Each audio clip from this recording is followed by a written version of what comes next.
last week, what happened? You guys. Wow, what did happen? You guys went into the old Blyer Manor where you secured the place. You ran out the bandits out of there. You found an old gnome that was like living in the attic, or not in the attic. He was living in a secret room up on the fourth floor. Anyway, he let you guys. Ziesel. Yeah, Zuzu. Suzu. Zuzu let you guys know that there's some stuff that was going on in the basement. So they were bringing people in with bags over their heads, and there's some pale-looking people. You guys go down there, fought a vampire, rescued the Captain Hillshield of the Cranefish, Cranefly, I think is the ship is the dwarvish ship. DM. Sorry, I figured it out. Just to Captain Keelfish? When you're done, let me know. Sorry. Okay. Yeah. I think it was called was it the Cranefly? Let me look at my notes. It's a good question because that's the ship that you guys are. I think we're headed towards. Yeah. Anyway, yeah. So Captain Hillshield, he said he tried to hold out. They were interrogating him, asking him about the Oracle, this mysterious figure, and he said he had been there once before, but he didn't want to let them know of this information, as the Shroud of the Abyss is kind of known in this area. The Morden's Hammer, the trading guild, has been attacked multiple times by Shadow of the Abyss and the Sahaugen.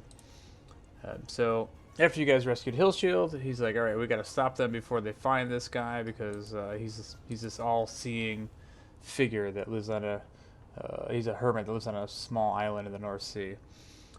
So as he said we should go at once, but apparently that wasn't going to happen because Vitoris was about to have his change. And that's where we left off after Vitoris gets locked in the panic room. You guys went up to check on him, open the door, and find out that he was eating Zuzu's cat Fluffy. Snodlers is confused. Is this like a quinceanera? Who's it? Isn't Was that it? when the change happens? When the change happens, yeah. So I think we left off there where you guys basically took a long rest in the manor and hoping to wait until the morning until Vitoris was done raging out beast mode style. So this is the morning where we're coming down? Yeah, we'll pick it up here. It's the morning. It's the next day. And you guys don't hear anything coming from the panic room. I think he's dead. The only way to open it, we can open it from out here, right? Yeah, I can't open it from the inside. Alright. The pound on the wall. Yo, you embarrassed? Maybe we should just leave him in there. We gotta get the fuck out of here. We gotta catch that fucking ship. You sick, Dave? What the fuck?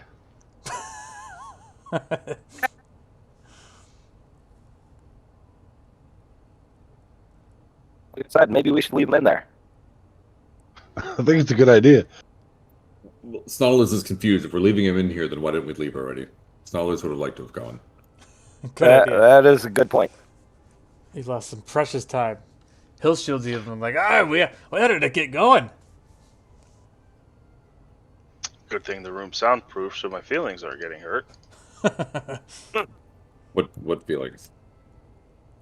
Wow. Whew. Good thing I can't hear that.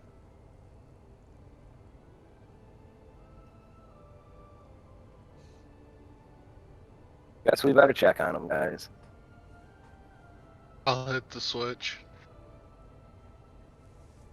Yeah, all right. So you hit the switch on the back of the statue, and the sliding door opens up, and you find Vitoris sound asleep, laying on the ground or laying on the floor. He is reverted back to his human form. Little bits and pieces of cat fur scattered about through the room. Did we get a long rest? I'm sorry, I think you said that. Yes.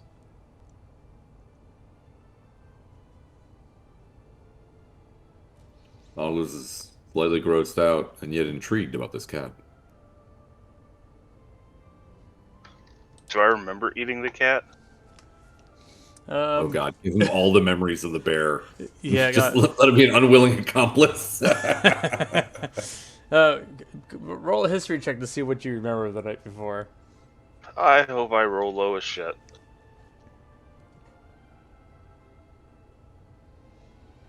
I'd say Vitoris, Fuck! you're very familiar with the fact that you like your primal instincts took over this feralness of you where you could smell Fluffy, and you do distinctly remember like running down the hall and still in like mostly human form and grabbing a hold of Fluffy and just bringing him into the room with you as you were beginning the change. So you were pretty much still mostly human when that happened. You might not recall all of the events of actually devouring the poor kitty cat, but Sick bastard. I was really, really hoping like the cat was just exploring the room when I happened to go in there because it's never been in there. But no. You sick animal killer. It wasn't on purpose. Nautilus is confused again. Did you do it on accident? You accidentally picked it up to eat it? You don't know that I picked it up and ate it. You were downstairs. true. Well, how'd it get in there? I don't know how it got in here as I lie my ass off. There's like little bits of like cat fur in your on your face. Oh God! Thank God! I thought that was me with the fucking. I rolled the deception, lying about. No, I didn't. I don't know how the cat got in here. I thought I rolled two natural ones. I was like, No, oh, no, that fuck. was Nautilus. Sounders believes you, but Kolos casts Oh, the vote for of truth sure. on you. DC. I don't really. I'm not wasting a second level spot for that. Oh, Second okay. level spot. Listen, Second guys. level. That's so cute. You guys, cat murder is a very, very important thing that we need to get to the bottom of. All right, let's go. I mean, use didn't we see? use prestidigitation to clean any of the cat off me. Spit some of the hair out of my mouth. Shamefully shuffle out of the room. And the one thing you notice, Vitoris, is like your own physical stature. You kind of like held on to some of this larger frame that you had when you transformed. You're like a bigger version of the guy you once were. You're almost a little bit more jacked. Like your boots are a little bit stretched out now. Oh, nice. Nice. I'm still sad about Fluffy, so we can't have cats. Or pets. Thank God Bimsy died. Or he would probably get eaten at some point. That's a good thing Boomer's not on the ship anymore. Well, now that you had your breakfast, but do you think we should leave? Yeah, Oh yeah, I saw the captain, yeah. Who were the rest of the people down there? 'Cause I don't think I was there for that. 'Cause wasn't there more than the captain down there? Oh yeah, there was there was a child down there and a couple of looked like sailors that were all locked up. We just got the captain and got the hell out of there. Did you let the others out? No, we figured they didn't. could rot in there. I did. Yeah, Shit, you're lucky we somebody let did. you out. Well, I'm sure my friends would have come back for me. Right. Anyway, Insight check on it. No, I'm kidding. Yeah, we everything should good? get going.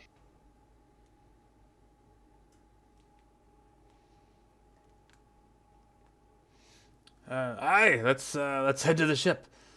Some of the people like the night before, I think they went back. Like the sailors that were there and the child, they went back to town because it was probably only like a half hour, 45-minute walk back to town anyway.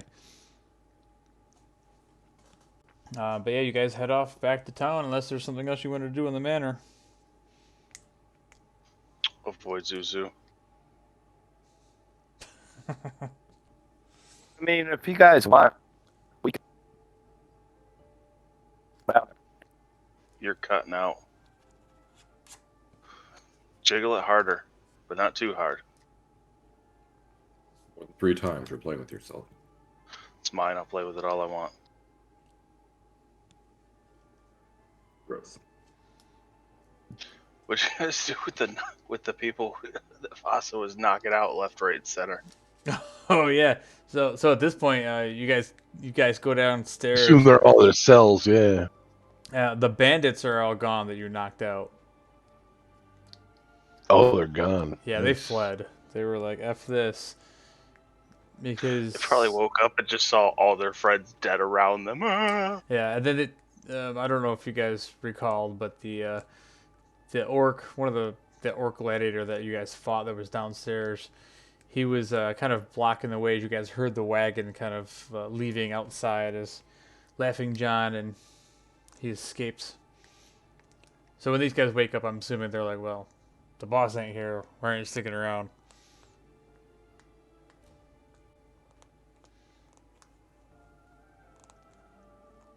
All right, but you guys head back to town, back to Mayfield Harbor, or Mayford Harbor, where Captain Hillshield brings you guys to his ship, the Cranefly, which is basically like a large merchant ship. It's made in this very distinctive kind of dwarvish fashion, similar to the ship that you guys, the Wayward Hammer, the ship that you guys had seen in Kazadura when you ran into another group of this guild. It's very elaborate. It has a few defenses on it. You can see it has like large like brass plates along the sides of it, along with like on the hull it's kind of reinforced, and it has 2 ballistas on the front and two ballistas on the back. It's larger than the Sea Ghost, but you can tell she's not really meant for like speed or maneuverability. But yeah, you guys get on board, and the captain says, "Hi, come on board. Make yourselves at home. I'll show you to your cabins." Hold on. Where's Pinkerton? The entire reason we're here. Oh yeah, did you guys left him outside, didn't you? We left him in the bar. Perfect. Yeah, and the dwarvish bouncer was supposed to be watching him. Oh yeah, that's right. Oh god. Alright, fuck. Did you tell me we just spent 20K getting this fucker back and we're just gonna leave him behind? I'm not gonna be thrilled.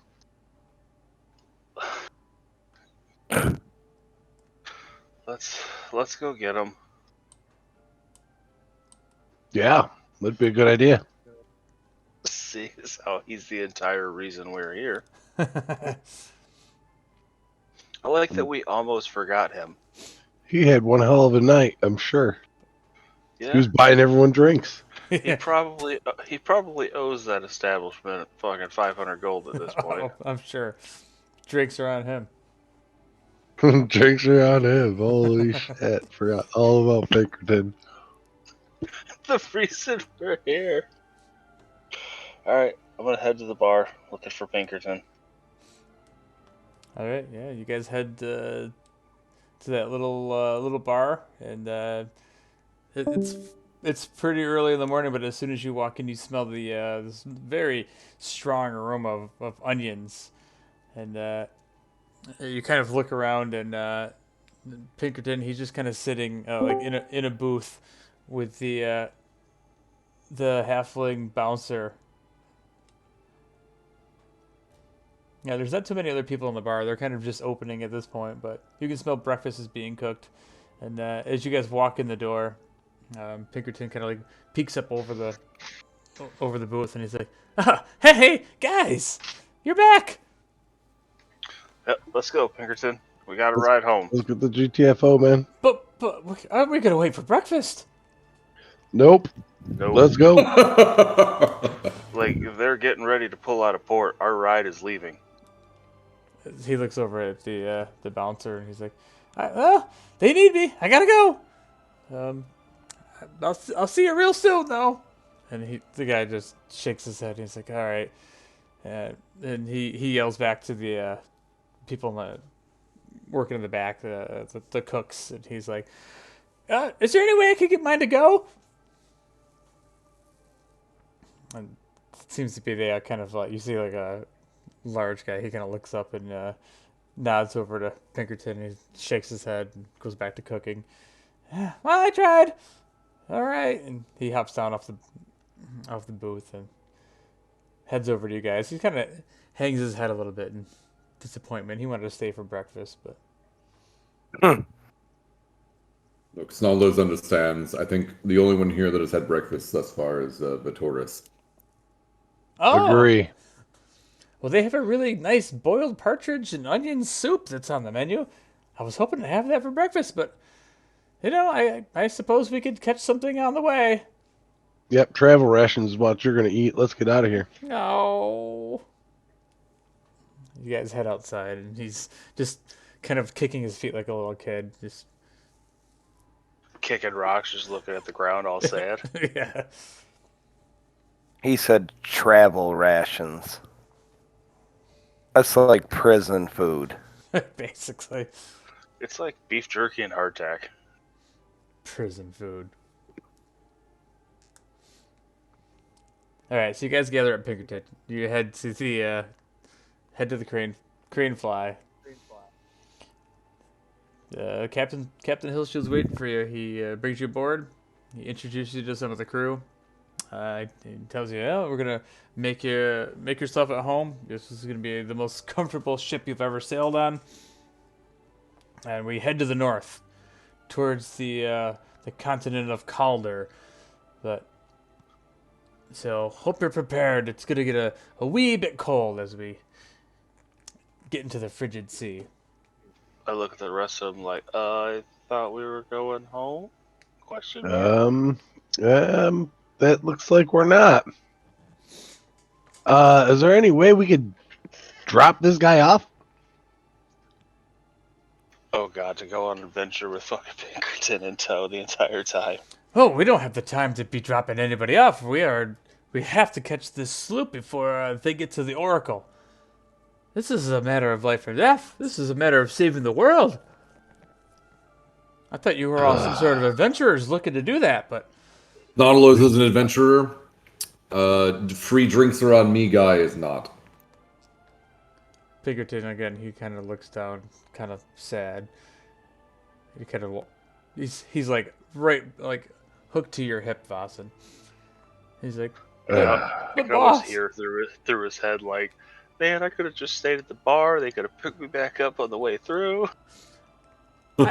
You guys could really count on me. I can pull my weight around here.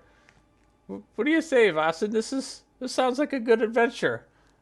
I've been meaning to do this my whole life, and now you just want to bring me home just to put me back to work? You just had a vacation. Vacation? They cut my freaking ear off. I mean, not all vacations are the same. Snarlers would know. But at least you came for me. You kept your word. Well, If only you knew what price we had to pay to get you back, Pinkerton. It was 10,000 gold. Oh, 20. that's nothing. 20. Yeah. What do you got that in the bank? Well, by the time we get back home, when we start selling more of our wares, I mean, that's easy money. our wares are selling. I got your cousin still working. But the dude's doing the work of two gnomes trying to keep up because you were on vacation.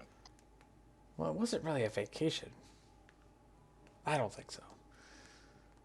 Either way, if you do, god damn it, you're gonna have to stay on the ship. And at that point, like, you guys feel the ship start disembarking as the crew starts dropping the sails, and you guys start heading out into the open sea. Looks like we ain't got no choice. Looks like it. Although it was real nice of the first mate to be like, yeah, we can totally drop you off at home, and then, nope. Well, The winds of fate. What can you do? got what you wish for, Pinkerton. Stay low. Don't leave the ship. Enjoy. It's like a pleasure cruise. Just hang out on the ship. All right, Hal, look for a good place to drink then. Just don't drink it all. Save some for me. All right, so you guys start headed out into the sea. This is, this is probably the furthest. Actually, I can put you on the. Hey, Snothers, how'd you figure out how to do that, by the way? He posted a picture in Discord. Oh, you did? Google. Drag the player onto the player marker. Oh, you gotta open the tab for all the maps and then just drag them to that map.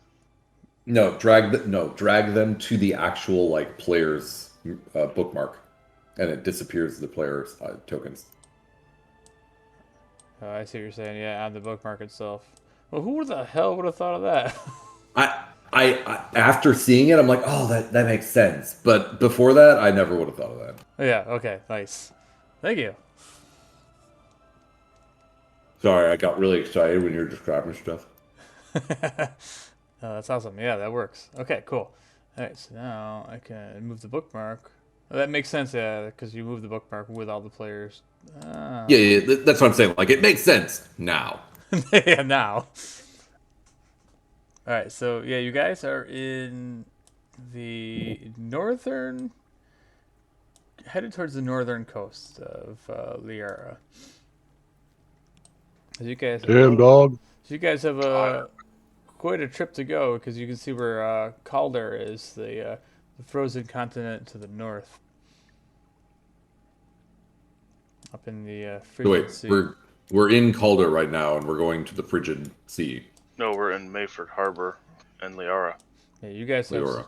You guys Can have someone like, ping me? Small Man Farms. Oh. Yep, got it. Oh, that's what I forgot to get. I forgot to pick me up some fresh Small Man Farms leaf. I hear it's the best. well, that's convenient. You guys are gonna go by Cazadur when it's probably Grimsday. Hmm.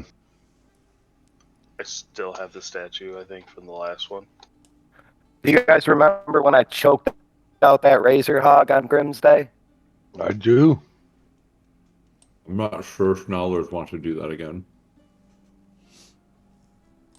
I remember when you ran from the Razor Hog. I don't think Yuri remembers that. Oh, part. No. absolutely not. We're gonna go to the Northlands or north of us. I think it's that island in between the Frigid Sea and the Sea of Moving Ice, right? Or am I wrong? You don't actually know. It might not actually be on this map. Yeah, that's what I'm thinking. We gotta go straight north, though, right? That's where we're going. But the heading that you guys are in is you're going basically straight north from around Liara, and he says you were headed to the Frigid Sea because he said that the Oh, okay. Frigid Sea. See, yeah I got you. yeah, so the island is up there. It's like just above the Azure Sea. You start headed to the north. We're going into the Frigid Sea. Yeah, so it's gonna take. Wish Go ahead. I was gonna say I kind of wish I'd bought like a coat or something. At least I don't believe I have any sort of winter gear.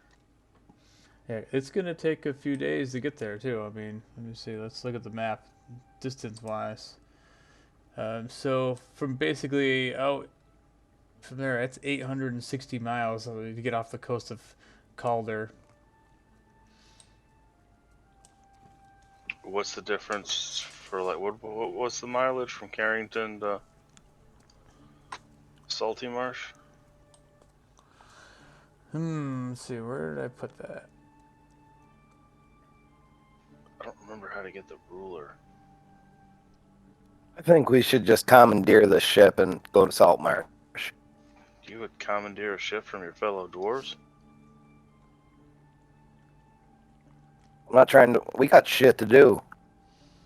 Yeah, Look, this should. Snodler thinks that this is absolutely has to be destiny, right? We would not be on railroad tracks towards this frigid wasteland if it were not required. What's a railroad track? You don't have railroads up here? Do we have railroads up here? I don't think we have steampunk technology, do we? I mean, I don't know. you have magic that can heat water and push things with magic. I feel like we have magic trains. What, they just pay wizards to constantly cast fireball in a boiler? Or light some wood. I'm sorry.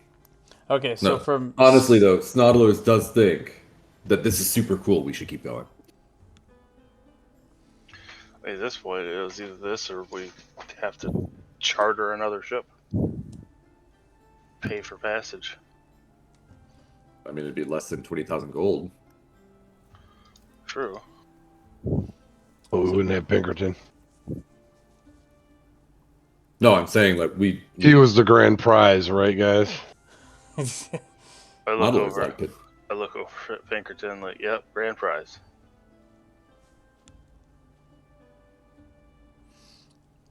All right, so normal pace by ship is 120 miles per day.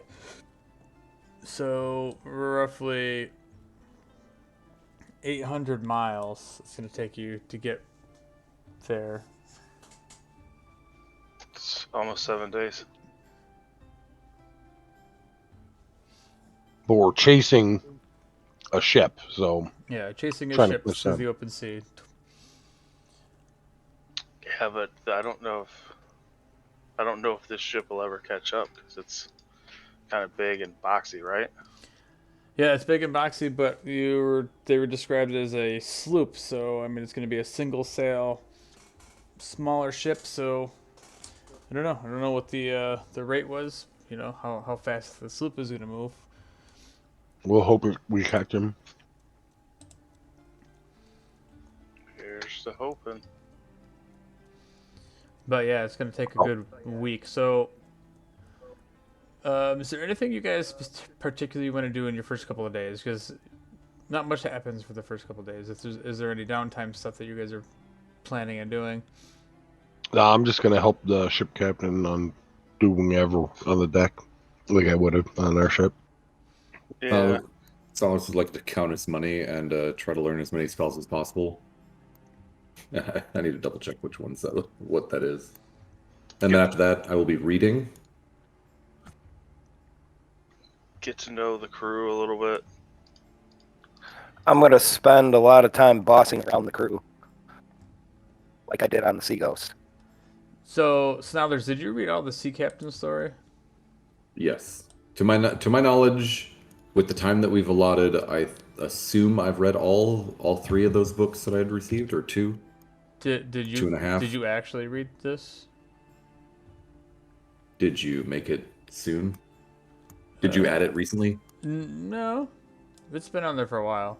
I mean, it's not very long. It's a few paragraphs. I remember you summarizing it and saying you'd put it up here, and I don't think I've actually specifically read what you've sent me. Oh, did I not set it so you can see it? I can see it now, but I don't remember seeing it last time we played. Oh, Well, okay. 2 times ago when I was actually paying attention. And didn't show up 15 minutes before the end. Gotcha. Okay. Oh yeah, it says it's in your journal. Okay, cool. Yep, I'm looking through it.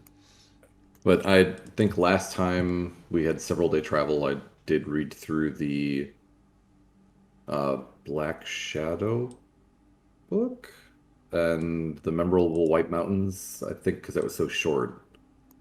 Yeah, yeah. This is the only one that I actually put some actual story to it. Got it. All right, Yuri, what were you doing? Being a dick to the crew? Is that what you're saying? Being a dick to the crew, and I imagine I'll rummage below deck, see what they're hauling down there. Be nosy, you know what I mean? All right, yeah. So you go down below deck, and they have you start seeing like some of the things you guys saw at the watchtower. You see kind of like implements of war. Like they have these those landmines that they had. But you also see some humanitarian sort of things. They have like these crates of just like blankets and silk and fabrics and clothing making things. A lot of exotic looking furs. Kind of makes sense for them. You can think that they're headed to the Northlands where people might need things like that.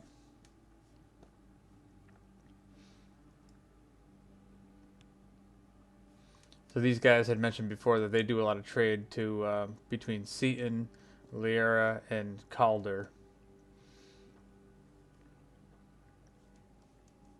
What were the rest of you guys doing? Pinkerton's obviously just moping around. He's just looking for some new friends. He feels like you guys don't really like him anymore. I mean, we saved him. What do you mean?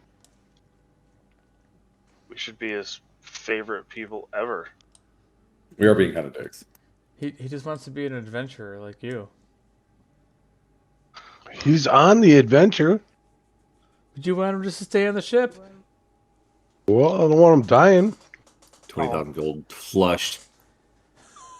Go to all that trouble all the way to Carrington, raise 20,000 gold, give it to him, deliver the ship to a dickhead, all for him to die to arrow to the eyeball. Honestly, Snarlers is still very sad about Boom Boom. Yeah, I think you guys are just a little bit worried about what I do to NPCs now. There's that too. Like, has anyone told Pinkerton like what happened to the entire crew of the Seagulls? Snarlers doesn't want to say it. Yeah, he just assumes they're back at home. We drugged Bobby the Schlub all the way over there. Made him think he was somewhat of a captain, just so he could get killed. Sir, I'd like you to remember Bobby Robert very well. Oh yeah. Roberto? Roberto. You guys didn't even pour one out for them, Some friends that they really were. You really think Boston's gonna pour out good alcohol on the ground? I would. Too late now. Now Bobby's at the bottom of the sea, get raped by Dagon. Jeez. Literally or figuratively? I don't know, maybe both. Yes. Yes. Yes. We'll find out later in the campaign. Oh my god, are we gonna fight little schlublings? Slublings. I just almost spit water everywhere on that one.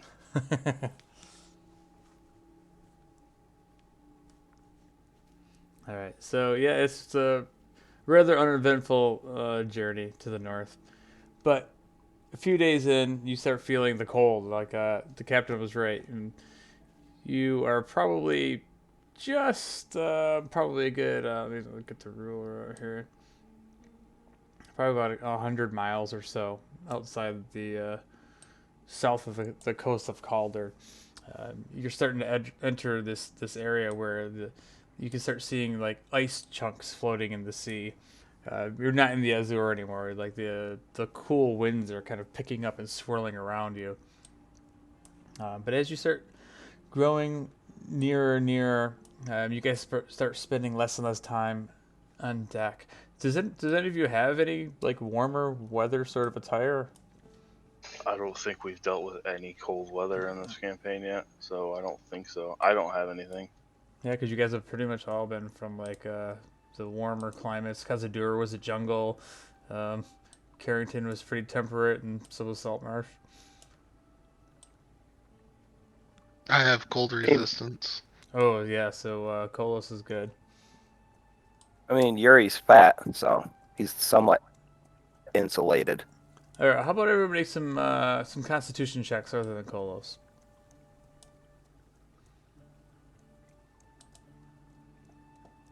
Oh wait, that was just straight Constitution. Hold on.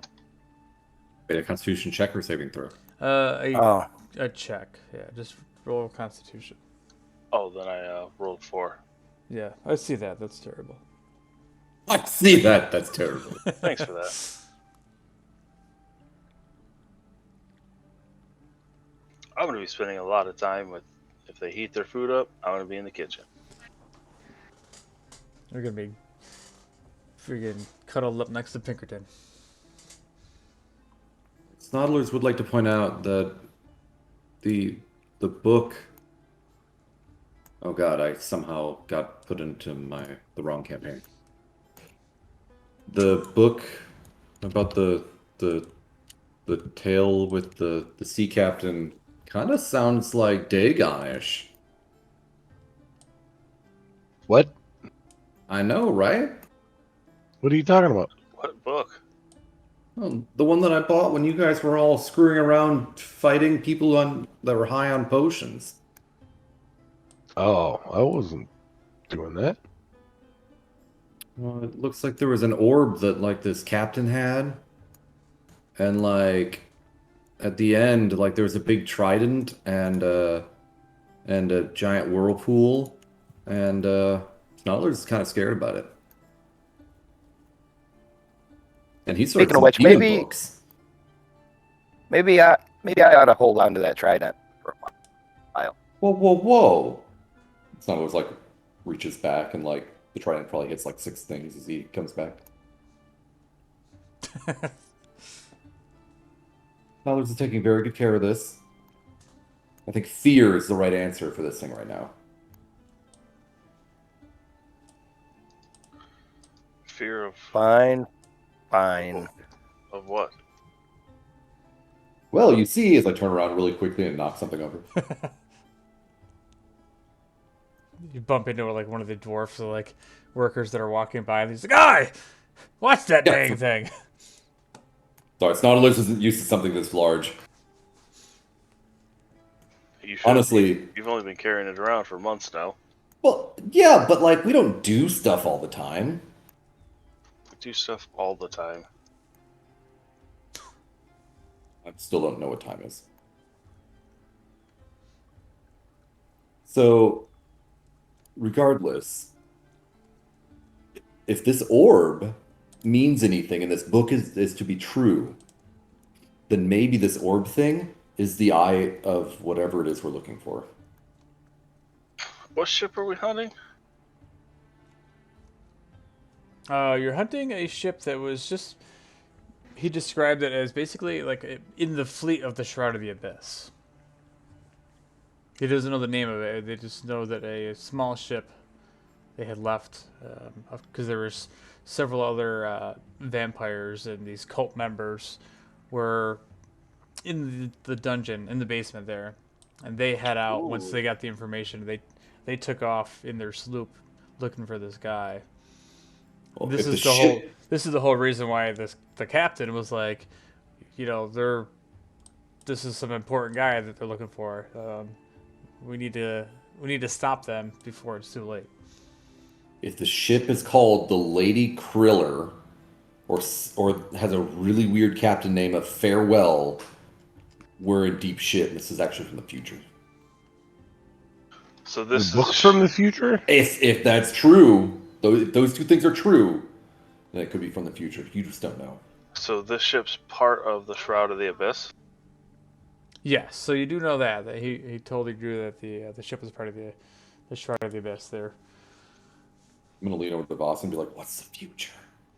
Did he give a description of this ship at all? No, No, because he was locked up, so he just described what they were talking about, and they also said that they were waiting for him to get picked up by the ship of the Damned. They were supposed to come and pick him up, Captain Baylor. You guys probably didn't put that together, so I just gave that one to you. But All right, Stadlers, what's this story about now? Because I think I'm gonna have to make a phone call to Joy Sword, a shell call. So, there's a ship called the Lady Kriller that was leaving Liara, and it was all sketchy looking, and it was handled by Captain Farewell or something, and like there was an orb that was all toxic-y and shit. And when someone tried to throw it out, like the guy started like speaking in tongues and like it started like spinning in circles and there was like a whirlpool portal. And then there was also a trident. So, Snuthers, do you want to share that with people or no? Like the actual, you want me to share that with them? Well, no one's asked for it yet, but I guess if they're gonna ask now. I was about to because I was like, man, he's the more Snobler talks, the more confused I was getting. The I'm more like, confused I'm getting. can I just see the book, Snobblers? Please. Pretty please. That's fine. I don't really know how to read this shitty language, anyways. Freaking common. All right, this is For being called common, it's not really that common. All right, let's see the sea captain story. Oh shit! I gotta refresh. It won't load.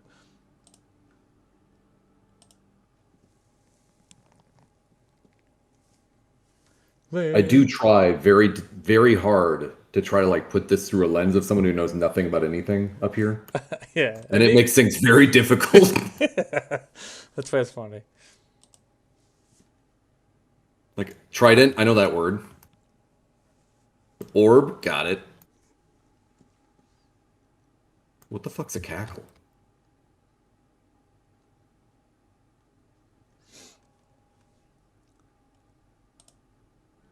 All right, let's see where to go. What's that book called? Oh, Sea Captain's Story. The Captain's Story, indeed. All right, so you guys should all see it now. Would you like me to read it out loud for all of our listeners? Yeah, go for it. Oh, okay. It's 2 pages long. I did write it. All right. It should be. It's not like you have to sight read it. Then you'll be fine. Okay. I also wrote this like 3 months ago. All right. So the Sea Captain story that Snodlers bought at the Feet Fest friggin' swap meet, whatever it was. The Tale of Immodious Farewell, the Mad Sea Captain. The book is written by James Spurman as a dog. It's kind of a daily journal entry of the 3-month voyage of the ship known as the Lady Kriller. Starting as a common shrimp boat leaving Mayfield Harbor in Liara, the ship seemed cursed from the start. Bad luck after bad luck made the most weathered fishermen begin to rethink their lives. Torn sails, empty nets, and unfavorable winds nagged at the crew to convince Farewell to turn back. A month goes by as Farewell remains optimistic that their luck will change. Deeper into the Azure Sea off the eastern coast of Cordova, the Lady Kriller's luck changed. Farewell positioned the ship to an area rich with schools of deep-water shrimp. Massive whales passed by the ship. The crew saw this as a blessing, and their luck was beginning to change.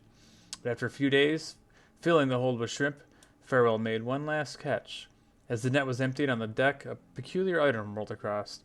A strange, cloudy black orb, the size of a coconut. The item was snatched up right away by Captain Farewell. A hideous cackle emanated from all around them, seemingly coming from the waves themselves.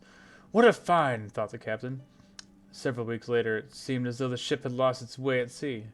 Demanding that he knew the way home, the crew had no choice but to follow their captain's orders.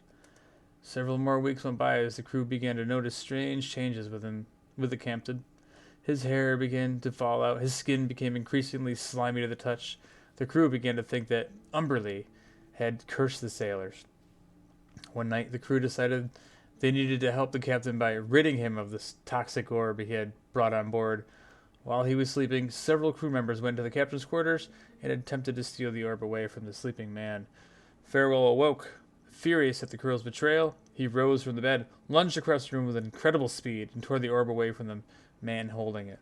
The captain's eyes turned black as the orb began to glow in an eerie shade of blue.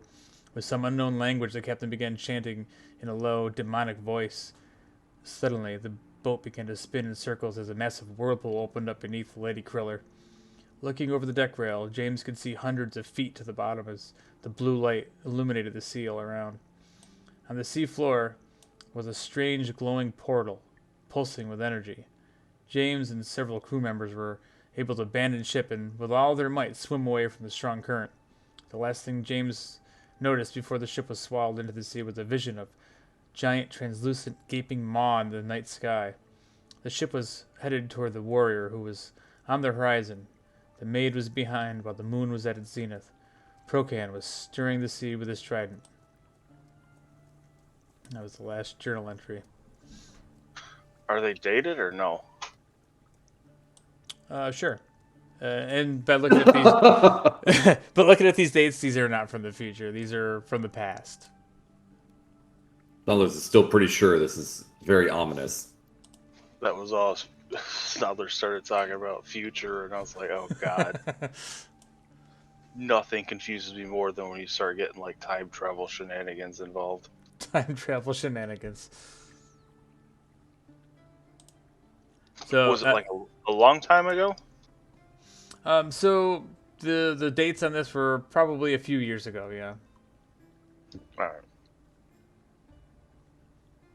I don't know if any of you guys remembered this, but when we were sailing to the Pirate Islands there was eyes in the sky, and I'm pretty sure a cackle.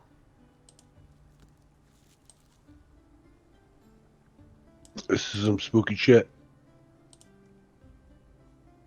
I don't know if these are related or not.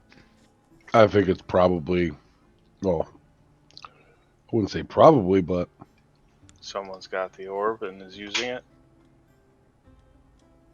Maybe that's what's causing the lights. Or the lights that we haven't seen those, like the big pillars, in a while, haven't we? Yeah, it's the last time you guys saw one, and you were headed towards Cordova after like leaving.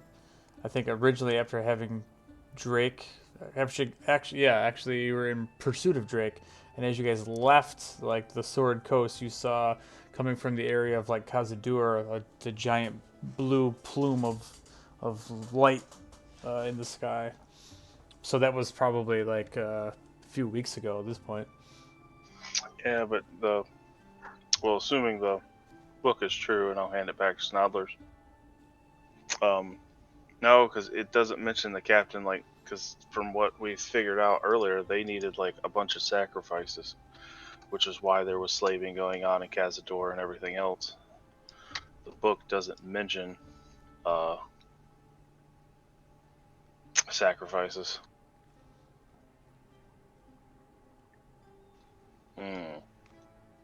maybe that's how they released them without sacrifices. What do you mean? Maybe the only way to get him now is to use sacrifices, but then when they had the orb and a trident together, they were able to do it without it.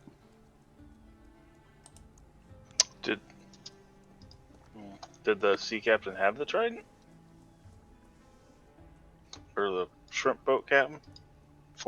It just showed, it just read that there's one dude swirling the trident making whirlpools.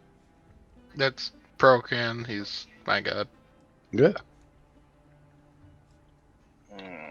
So maybe his god used that trident to lock him in? No. Well, then what's the story? No. Procan No. has his own trident. There's not just one trident among the gods. Nautilus have only ever heard of one trident. As he holds on to the ones in his backpack.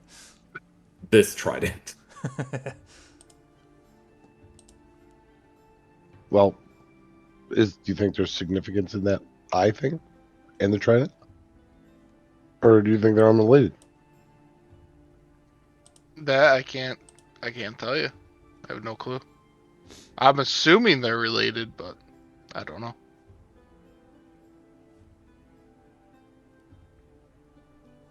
Also, when we did sail into a storm and saw the eyes in the clouds, I'm going back in my notes here. 2 lightning creatures spawned on deck. And we had to fight them. Was that your gods? No. How do we know? You said your god also has a trident. Yes, but he doesn't spawn lightning creatures. Is your god Dagon? I just slapped Vossen. Do we gotta like? Are you in line with the bad guy? That would be some No. shit. I'm telling you, he's a Sahaugen. He just said his god is Procan. Yes, but his Krokan actually Dagon. Dun dun No. dun. Not even That's what Like you guys this- do up here, right? Yeah. No, but Dagon and Procan are two different beings.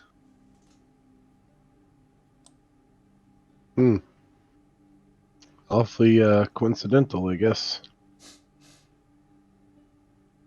Well, Dagon's like a sea demon, isn't he? No, Dagon's the god of the sea. I thought he was a demon. He is a demon. I don't worship a demon. I'm not. I'm not accusing you of demon worship. No, But- that's not. Well, you are if I So- legit worship Dagon, Jesus, Procan. Oh, it's all coming out now. Snoddlers. Snoddler sees the truth. Plot Uh, When twist. you help summoning a demon, you I let me know knew I got a it. book for that. I knew it. God damn it, Colas. He's working for the enemy. Colas figured out he was supposed to stab us in the back in the final battle. Mm-hmm.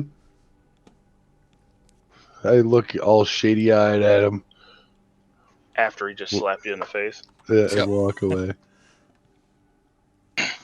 No, Dagon's a demon. I just can't. He's the demon lord of something. I thought it was the sea. Fifth it's plane or Umberlee. something like that. Yeah, Forgot the what like the hell it 89th layer of the abyss. There you go. Some shit's going down. Shit's taking a real. Vitoris turn. is eating cats.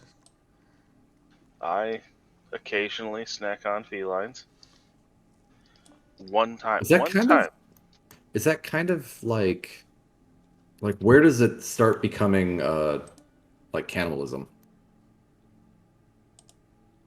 If I eat people, Not when you're a bear, right? I don't want to eat people. Hence why I ran and locked myself away. It's just You ran because you didn't want to die. No, I'm saying like when you're a bear, if you eat other bears, is that cannibalism? I don't know what would happen if I turned into a bear around another bear. They'd probably know something was wrong. Maybe I would assume. I don't know if I need to roll a check for that. Air sex. Yeah. What was the question? What would happen if I turned into a bear if there was another bear? Like, would I eat a bear, or how the bear would interact with me at all? Like an actual, just regular bear, not Yeah, a werebear. I don't think you would know that unless you actually come across a bear. So, Vitoris I seems just like a heard- person who has never once been camping in his life. talk about, we've been camping a lot since I joined the Travelers. Sleeping under the stars. True, but you'd never seen a bear since you've been traveling with the travelers. No. I've heard of bears. I've never seen a bear. Other than the werebears. All right, so Alright, back so back on track. Where are we headed here? How far away are we from? The frigid sea. I want to know if there's like a port where we can get clothing. There's Is the not. cat's room? But you can on the ship because again, Yuri was paying attention. He heard there's a bunch of warm clothing and stuff in the hold. Yeah, I'm going to get more fucking. Gonna get some more clothes on. Yeah. When I get a second, how far away from port or where we're going are we? You're getting pretty close. You're about this is like 6 days into the trip. You're like 100 miles off the coast of Calder. Alright, if I get a quiet moment, I'll pull out the shell phone and try and contact Joy Sword. All right. Before we do that, so yeah, you guys talk to the captain. He outfits you guys with some warm jackets and things like that. So I don't know if there's anything on D&D Beyond, but you can add yourself warm weather clothing. I think there is winter clothing. Yeah.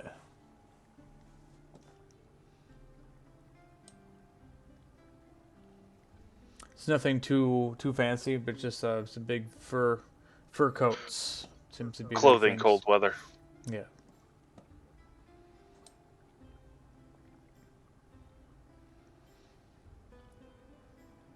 And you see a lot of like dwarven sizes, so they're not very long coats. These things are so huge. I assume I find shit that fits me perfect. Oh yeah, yeah, and you actually look kind of fancy for once. I could assume Yuri's kind of grubby and just got some very outdated clothes. Until now, he's looking stylish. Not as stylish as Snarler's probably with his cape and hat and stuff still, but If his coat goes over it all, it probably drags the ground. oh yeah. All right, so you're gonna pull up the shell phone. Yeah, I'm gonna give Joy Sword a go. Ring, ring, ring, ring, ring, ring. All right, so you hold the shell phone up to your ear, and you get no response. Do I get an option to leave a voicemail? No, negative. Alright, I'll put the shell phone away. I'll try again later. Just trying to give her a heads up. Hey, we're on the trail of part of the shroud. Just giving her a heads up where we're heading, all that. But she doesn't want to answer, so. When you listen put your ear up to the shell phone, all you hear is the sound of sea and wind.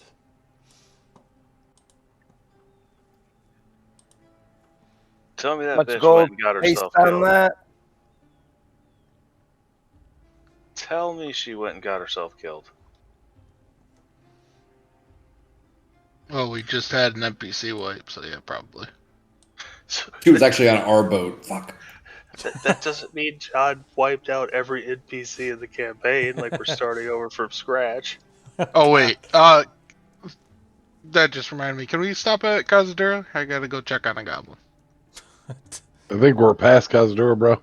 Past Yeah. that, Like 4 days ago, we passed that. Yeah, that's alright. I Should don't be think alright. I don't think he would have stopped anyway. Probably not. Why, you were just looking at that picture of Boom Boom again? No, I just remember that's where she was supposed to be. That's where we left her. No, we left her in Saltmarsh. Thought we dropped her off in Cazador. Nope. Hedwig. He was supposed to have the B team bring her. yeah, the B team was supposed to bring her to Cazador. For some reason, I was thinking we'd like stop by there once, just pulled in the port. Like, here you go, later. No, that was a job for Warlin and the boys. All right, so you guys are about like 100 miles off the coast, and you can feel the cold. And Captain Hillshield says, this is the kind of weather that'll really turn you into a man. I've spent many a days here as a lad. My father used to trade back and forth in these seas, and he takes a big, deep breath in. You feel that cold air, and it just crisps your lungs. But I can't say as much as those the dwarfs from the north. That's a real true breed. They have ice right in their veins. How long you been doing this, Captain? Oh, I've been captaining this ship probably for the last 3 decades or so. But I've been on the sea my whole life. How long you been part of Muradin's Hammer?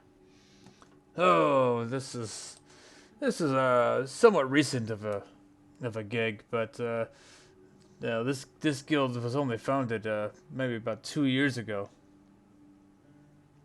Yeah, but we were all loose traders all throughout this region until the trade commissioner he put us all together. The minister of trade was elected, the great Arlo Stormbreaker, and now we are prosperous. Liara is prosperous. Muradin's Hammer is prosperous, until these sea devils have started ransacking our ships. They trade in like a little bit of everything, right? Yeah, so they do both. A little bit of everything. Some illegal shit. They kind of do it all.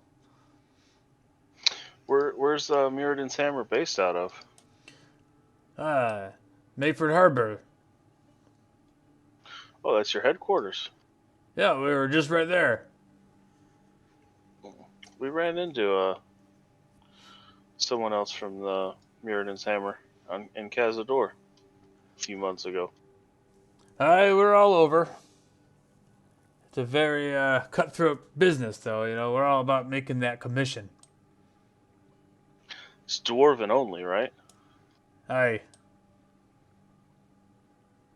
Why, are you looking to join?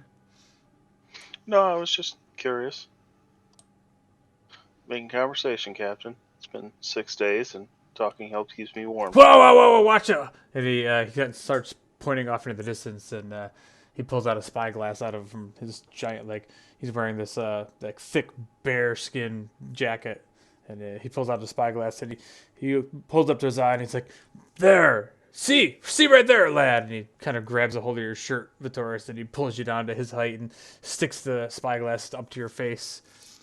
Now that I have a black eye, I was like, I got my own, and I'll pull out my own spyglass and look off into the distance.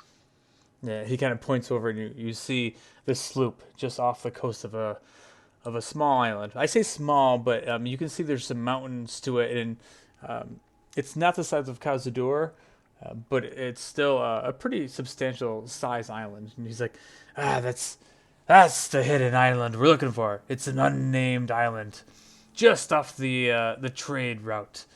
And so he turns around and he yells up to his first mate. He's like, set a course there, due east.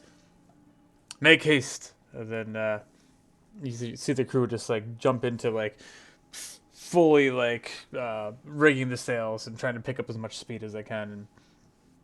And you see the small sloop just kind of nearing the island in the distance. If no one else is on deck, I'll go and let the rest of the travelers know that the sloop's been sighted off of an unnamed island. Let's fucking get it. All right. Head back up deck, and I'll keep an eye out. All right. As you guys grow closer, it probably another hour or so as you guys draw now finally up to this island. You can see large evergreen trees in the distance, and this whole place, it looks kind of a mixture of like a tundra sort of thing. It's there's a lot of snow, ice. You know, you see snow-covered trees, a lot of large cliff sides. It looks like it's not the most hospitable place. You see the small sloop that's kind of anchored off the coast. It's from where you can see, you're probably a good like 800 yards from it. You're drawn up pretty close to it. It's in pretty decent shape. It's not like what was described as the ship of the damned, a black, ship of the night. This looks like a kind of more of a modest, normal-looking sloop. I guess it could pass for any fisherman's sort of vessel. So I guess there's no distinguishing mark saying that this is the Shroud of the Abyss, but you do see a sloop off the coast, and it looks like it's stopped moving at this point as you guys start drawing closer to it. Like I said, you're about 800 yards from it. What do you guys want to do? Just unload the ballistas on it. No, just kidding. We're going to war.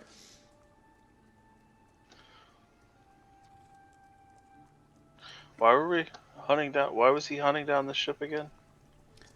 Because he They knows. told something. Yeah, he knows about this guy, this oracle, this thing that they were interrogating about, and he knows that this guy has this all-seeing power. That's all he knows about him. He's like a fortune teller, like a seer, and an abjurator. He's a powerful being, mysterious guy. That's all he knows.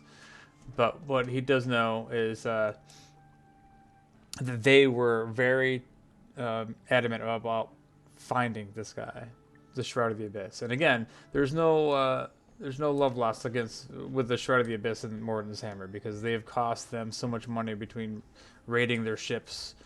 The Sahaugen have been attacking them, just like the Guardians and everybody else in this region.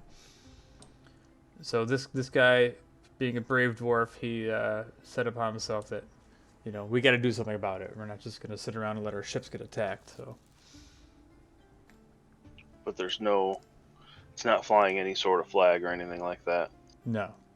So even at this Can I, point, I guess he's just assuming this is the ship, but he does know this is where the island is. So, do I see a name on the ship? Or is it turned away from me or something yeah, like it's that? not close enough. Like you're coming up to the to the back of the ship, and it just sits so low in the water, you can't really tell if there's any name on it. Alright, I'll ask the captain what his intentions are. My intentions are we board that ship, and we kill all those that are on there. Beware, there may be more of those vampires, though.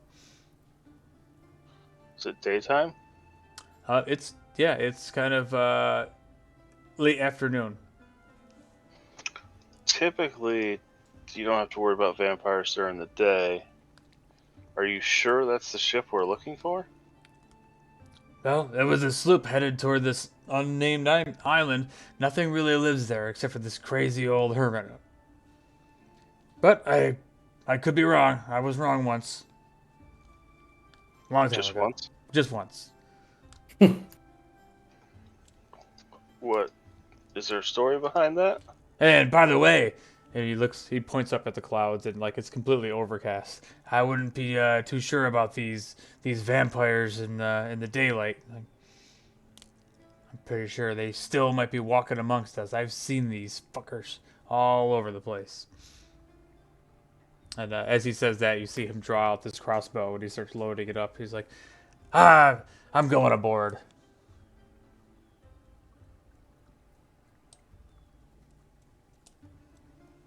I look at the rest of the travelers, kind of a questioning look on my face.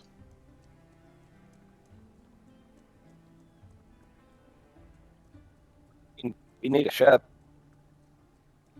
Yeah, but are we sure this is... He seems pretty sure, but are we? There's only one way to find out. I mean, we can take the ship regardless of whose it is. No, we can't. We don't even have a crew, Yuri. And mind you, there's probably a good like 20 to 30 people on the ship, dwarves on the ship. Oh, I think Yuri's talking about taking the sloop. Oh, taking the sloop. Gotcha. Sorry. Yeah, so I think that's what he's talking about. Like, we don't even... I, at least for Taurus, isn't sure that...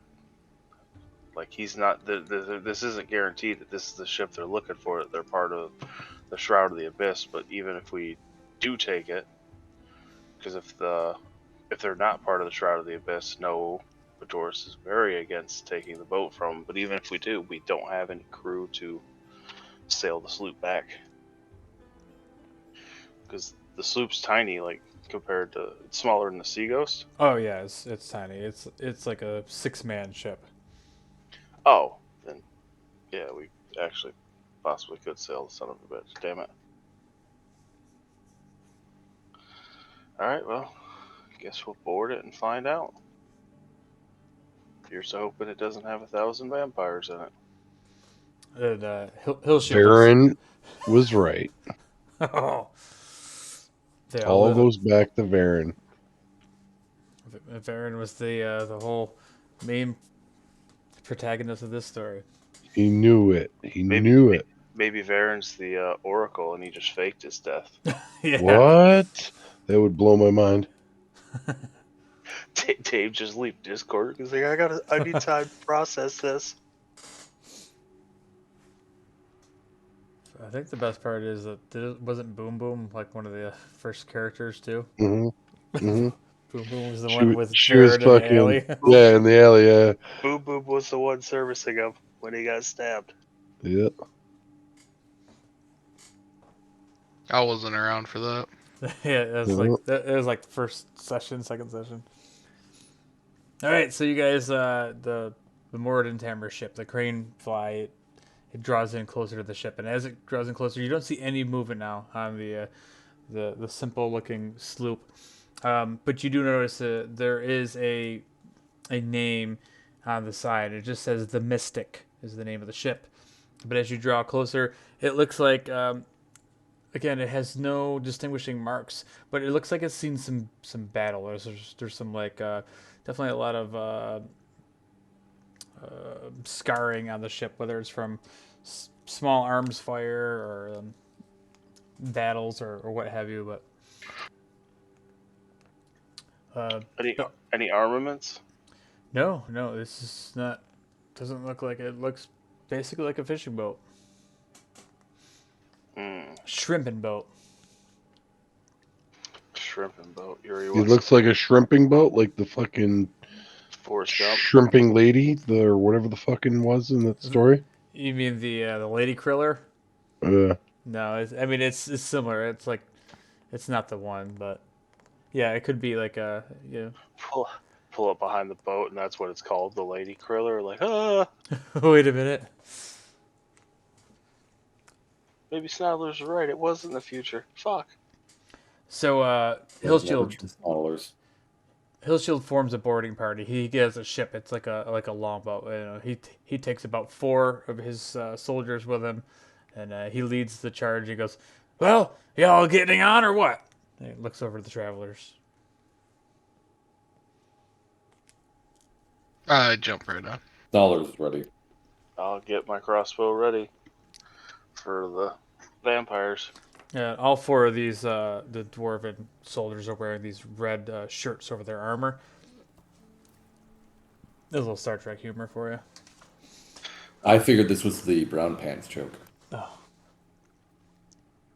But yeah, they get on the ship, and you guys kind of row over to this kind of quiet looking ship that's kind of anchored right here. And as you guys start making your way up along the ladder on the outside, and you kind of board onto the ship appears to be empty. The upper deck just has a steering wheel, and you watch Hillshield and his soldiers kind of clear out the lower deck. And there's no movement on the ship.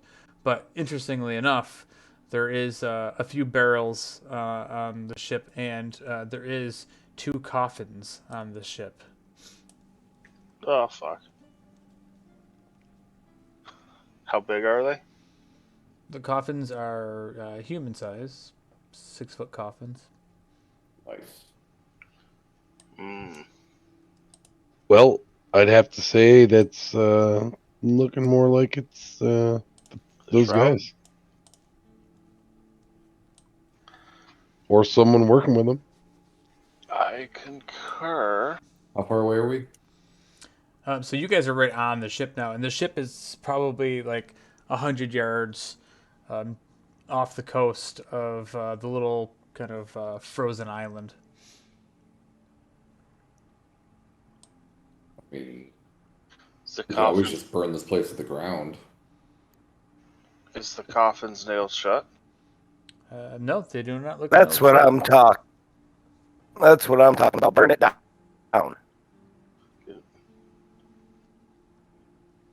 Hmm. Could bring the coffins up on deck and open them.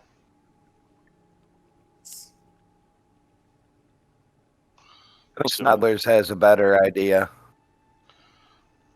Just a minute ago, you wanted to steal the boat. Now you want to burn it to the ground. Well, that's before I knew there was coffins on it. I'll peek inside the coffin, see if there's anything in there. All right, so you grab the hold of the lid, and these coffins are not very elegant at all. They're more so just basic pine boxes. And as you crack open the lid, you start lifting it up. It's just this smell, this putrid smell of just death and decay comes out. I shut the lid. Like, yeah, I think we should take these up to the deck, and if we're going to deal with these guys at all, I would say open them on deck in the sunlight. Definitely don't leave these things laying around until nighttime when they get up and are a little more lively. So they're not just normal corpses? I don't know. Wait. We've been around vampires. They don't smell, right? I don't know. Every time you guys have found a vampire now, it's been, well, at least 2 out of the 3 times you guys have seen a vampire, it's been in some dank dungeon. So Touche. When they're up and about and walking around. Look, I think Snarler should just start everything on fire. I think you should let me get off the ship first. Oh, now you want to be specific. I mean, this is part of the Shroud of the Abyss. I'm fine with taking their ship from them. But I mean, if you guys want to just burn it down and ride around with Captain Hillshield here, then I'm fine with that as well.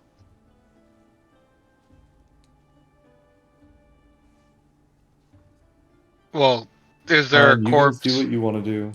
Is there a corpse in the coffin? Something reeks in there. As soon as I smelled it, I shut it. You guys didn't smell that? I just saw it, Sherry.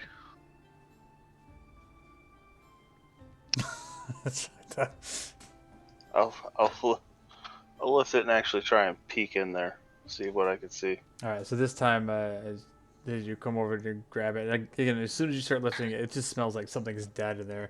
But as you open it up enough to look in there, you see there is a corpse in there. There's a body, and it's got puncture wounds in its neck, and it looks like a lifeless female, human female.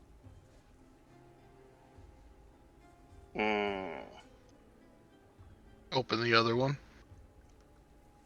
Yeah, and as you open the other one, same thing. You smell this smell, and there's a dead boy, and their young boy. Again, puncture wounds, several wounds on his throat, both sides of his throat. Completely like drained of all color from his skin. Divine sense. I want to know if they're just sleeping or if they're undead already. You don't get anything evil coming from them. They're not. They're just corpses.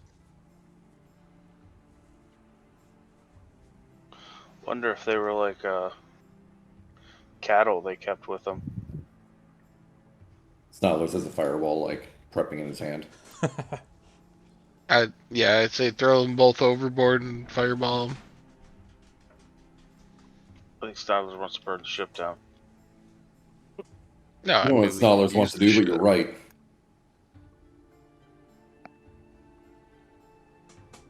Well, obviously the crew is missing. I doubt these two parked and then stabbed themselves in the neck and then laid down. There's no blood or anything inside the coffins, right? No, it looks fairly clean.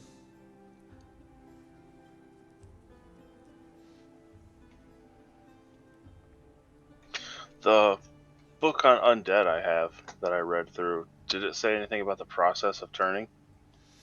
The process of turning is did mention that like it's you have to drink the blood of a vampire to become one. But it Getting doesn't say anything getting about, bit is it's not like lycanthropy where you get bit and you turn into something. well, it must be nice to have a choice.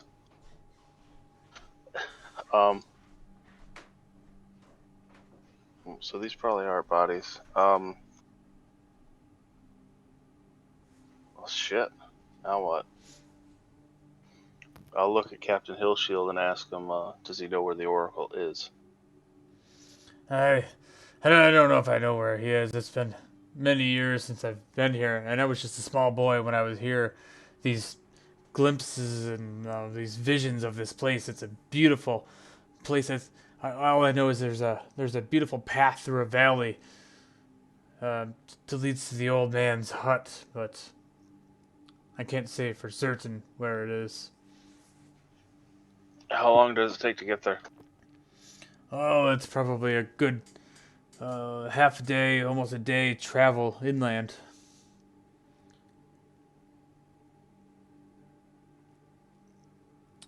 But what I do know about this place is a lot of these frozen climates like this have all sorts of nasty beings that like to live and lurk at night. So, if we're gonna make landfall, we probably should do so while we still have a little bit of daylight. Agree. Or we could skip that shit and go to Salt Marsh. We're way away from Saltmarsh. No, we're kind of committed to doing this now. Well, we need to take care of these bodies, so they can't be brought back to life.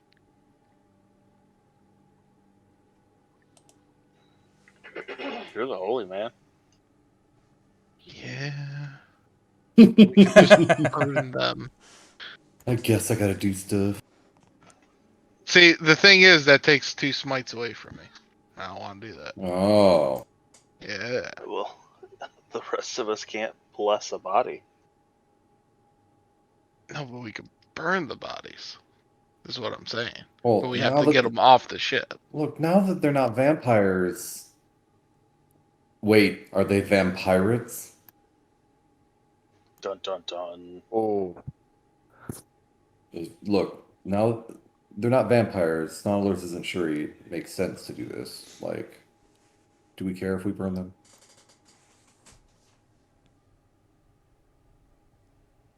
I'm fine with a funeral pyre.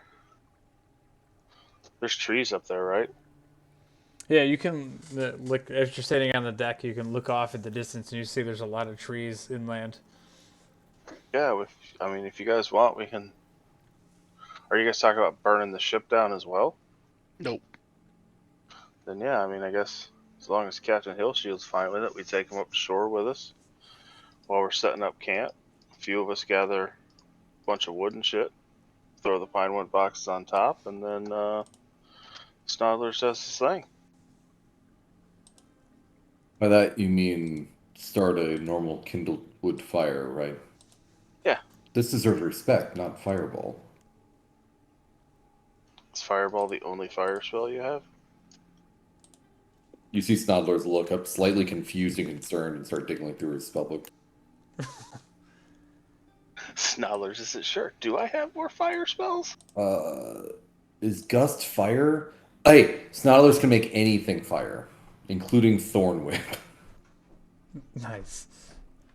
Oh Snodlers- yeah, because wait, can I do Thorn Whip is piercing, but it's a spell, and I think my thing lets me change any spell damage type.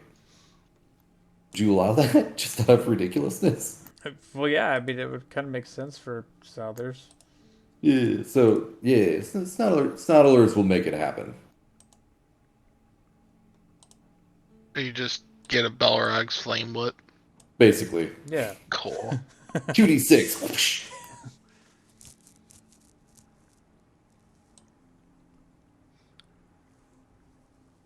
Actually, I think I also have.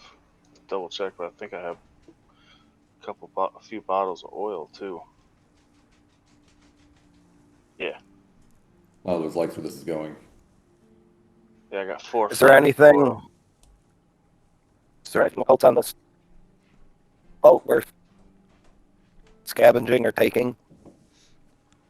You start looking around, and you do see there's a chest that's got some rations in it. They look like they're pretty much all used up, and you also see a couple barrels of water. Does it look like the ship's been here a while? No, it doesn't look like it's been there a while. Take those rations for Pinkerton. I mean, it's not like it's all like cobwebs and mildew and destroyed by the sea. It's All right. Yeah, I'd say leave the ship alone for now. That could possibly be our ride out of here. And then, yeah, let's head to shore. Ask Captain Hillshield if he's all right if we bring these bodies ashore and set him up a funeral pyre. you do whatever you want with these. I'm going ashore. I'm going vampire hunting. And as he pulls up his crossbow, and he's like, "How about you follow me, lads?" The rest of his guys, they follow behind him and start heading back into the boat. Is there another boat up there for us to use? No, like there's no other boat on the sloop. Oh, I guess we better hurry before he leaves us. Is there enough room Oh. for all of us in the 2 coffins? Sure, it's a fairly large boat. You could fit the 2 coffins down there. I don't know how well Hill Shield's gonna like that, but He said he didn't care. So he said he didn't care. So as him and the crew's waiting, we're gonna load 2 coffins on his boat. Yep. So he looks up at you guys. Hi, you're not taking those coffins here, but if you want to give those bodies a proper burial, you're gonna have to pick them up and put them on the ship yourself. Why not with the coffins? Burn everything. We don't have that kind of room for two coffins on top of. So how many of us? Let's see. There's like a dozen people on this ship. No, I'm not trying to capsize this thing. Grab the bodies. What are you scared of? A little corpse?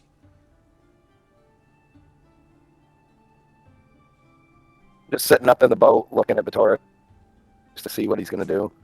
Man, Snowler's just learned telekinesis, but didn't. I bet he eats prepare. him. Not gonna eat the bodies. Liz looks a little concerned. Is it because If they're you not were a a cat? bear, right? One cat. You eat one cat. They'll never let you forget it. You burn one thief, and they never let you forget it. Except you've burned, like, how many crew members? That's besides the point. Like one poor decision, you never let someone forget it.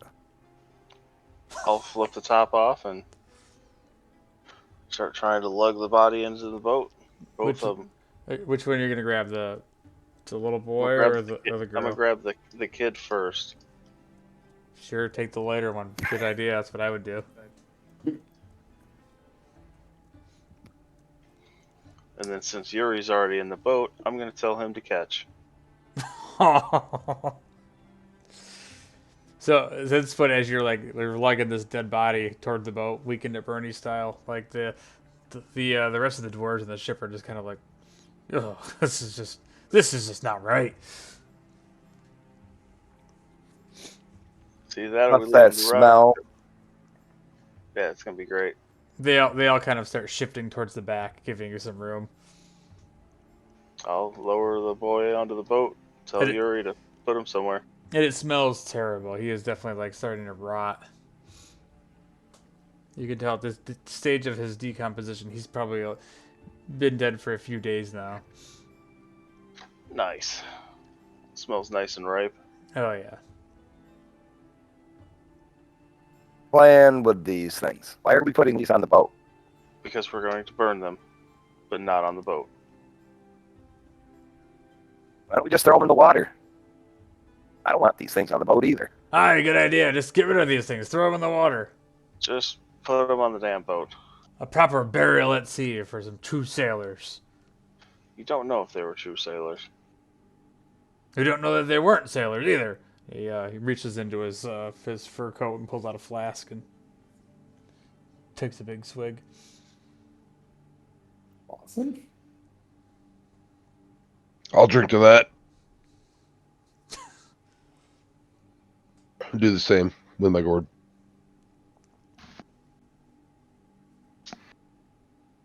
Alright, well, I guess I'll load the kid by myself into the boat. Oh yeah. Snowler's would help, but something about being too small.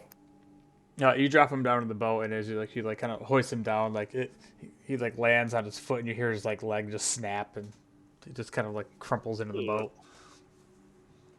Sorry, kid. Then I go and grab the woman. Do the same. All right, she's definitely a little bloated and nasty, but you feel like make an athletics check with an advantage.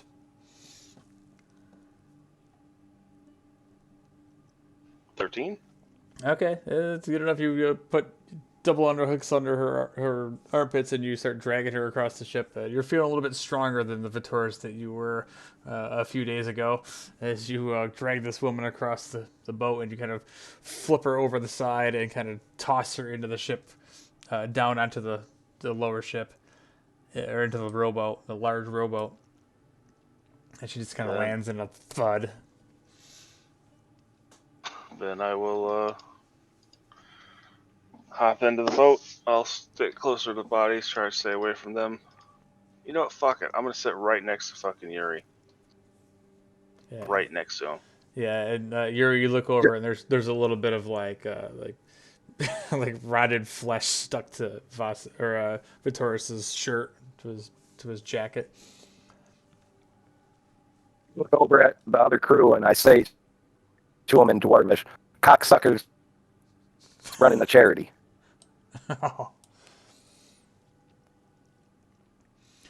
Hillshield looks up at it. Everybody's like, I can tell this is going to be a good adventure, boys. They start.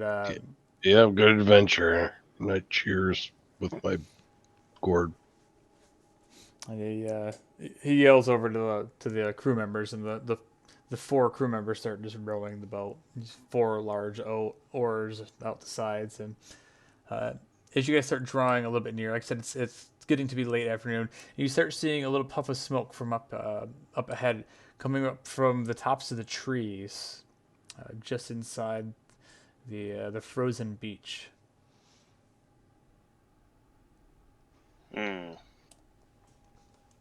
Like the beach we're heading towards? Yeah, you guys are like heading inland.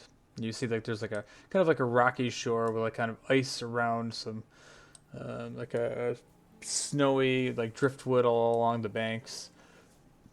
But just beyond the kind of frozen beach, there's a row of trees, and then from behind the trees, up from the trees, you see some smoke rising up.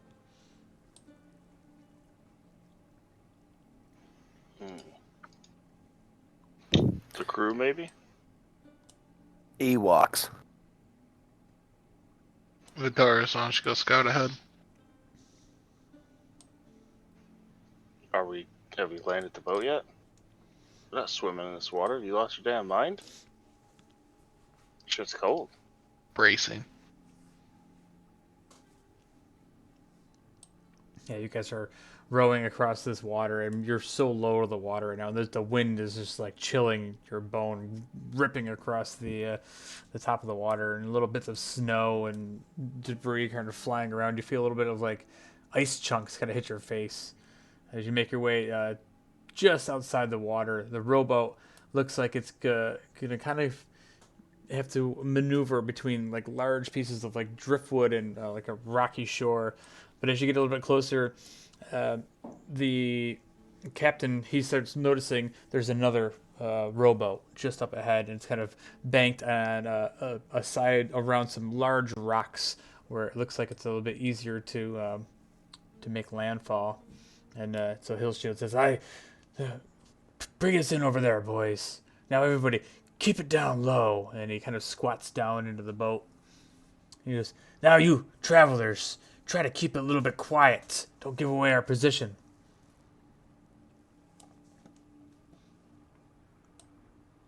I nod my head at him. And the rowboat kind of makes his way into shore. As you guys kind of make landfall, you see a couple of the dwarves. They kind of jump out, and they're kind of like they jump into water that's kind of like on them. It's probably like knee deep water, and this water is cold. You can tell. There's like ice forming at the top of it as they kind of bust down through, and they grab a hold of the rowboat, and they just bring it up onto shore. It's kind of like right next to the rowboat that is already there. It's kind of docked or like what I got shored up on the beach. As soon as we get on shore, I'll let them know I'm going to go scout ahead, and then I will very quietly start making my way towards the... It's not like in the middle of the island. It's close to the beach where we landed, right? Yeah, you guys are close to the beach, yeah. Yeah, I'll very quietly go scout ahead. All right, go ahead and make a survival check. Oh, survival? Yeah, along with stealth, that's good. I like that. I mean, kind of makes sense. Talk about the polar opposites. All right, so you can see the smoke up in the distance. But with your passive perception of everybody, in some of the snow, you do see a few footprints that are kind of leading towards a trail that kind of is into the center of the woods. Other than that, you don't really notice much besides smoke and a couple sets of tracks.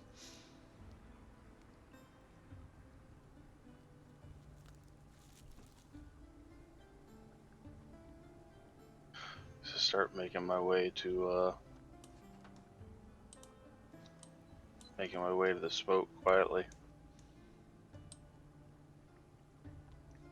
All right. So what's everybody else doing? Is Vitoris is very stealthily walking through the snow. Well, we gotta burn these bodies, right? Bodies are still on the rowboat, so Yeah. Yeah, I'm going to pull them off the rowboat. And you said there's a path in the trees, or how Yeah. far to the trees? yeah. You guys can all see the smoke and kind of there's kind of a worn path like throughout in the middle of the snow. There's a worn kind of dirt path leads into the trees from the beach. Vitoris is kind of sneaking along the tree line up towards that path.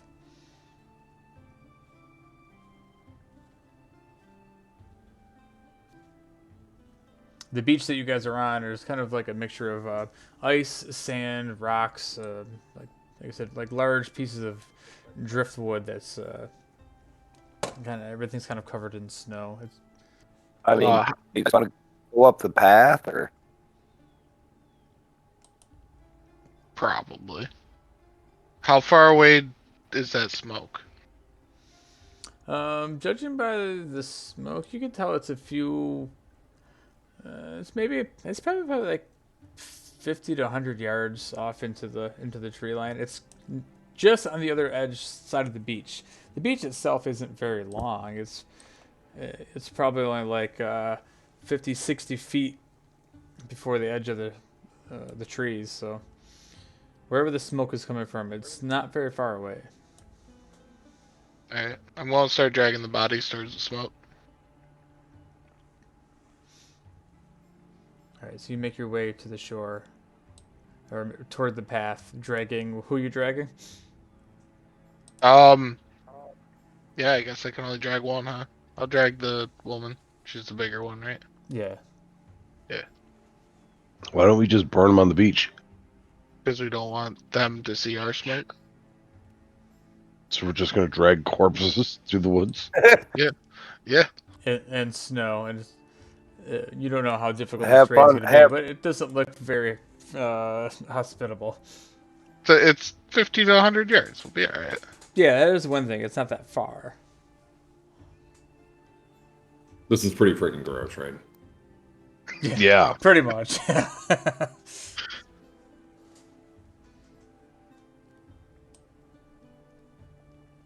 All right, so Coles is dragging the dead woman. So, what are the rest of you guys doing? Flip a coin, Yuri. I'm not dragging shit. Snothers can burn it right here for all I care. Snarls will flame whip this so hard. Just gonna follow behind on the path. I'm not dragging the body though. Yeah, the other dwarves in Hillshield, they start like loading their crossbows, and they get down and they start also this. They're just walking towards the path. They're just leaving the boat behind, so that just leaves Snothers and Vasen back with the little dead boy. I just walk and go down the trail too. They just shrug. So Snothers just standing there with with the little dead boy. Snarls takes out his. Snarls starts having like a flame whip beer. Oh no.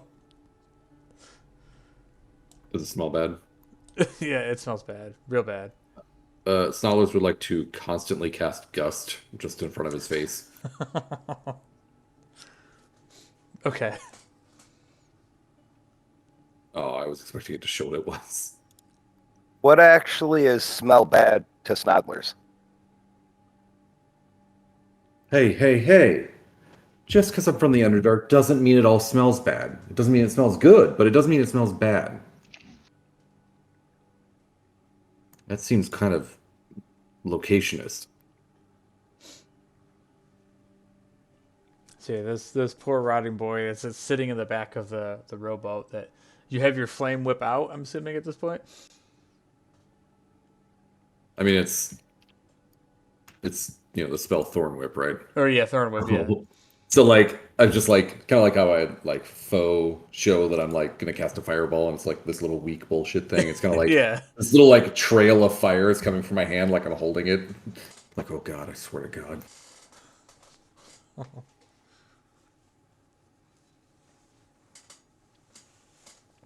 right, back towards the front.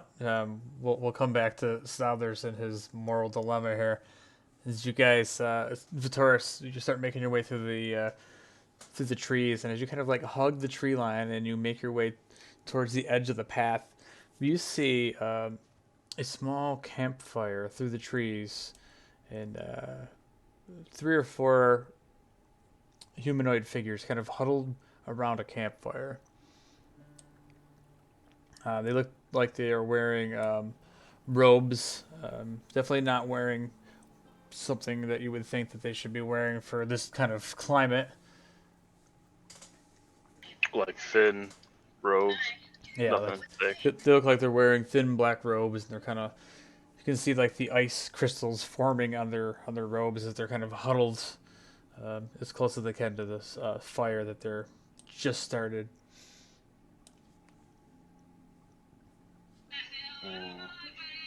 How far away am I? At this point, you're probably a good 100 feet away.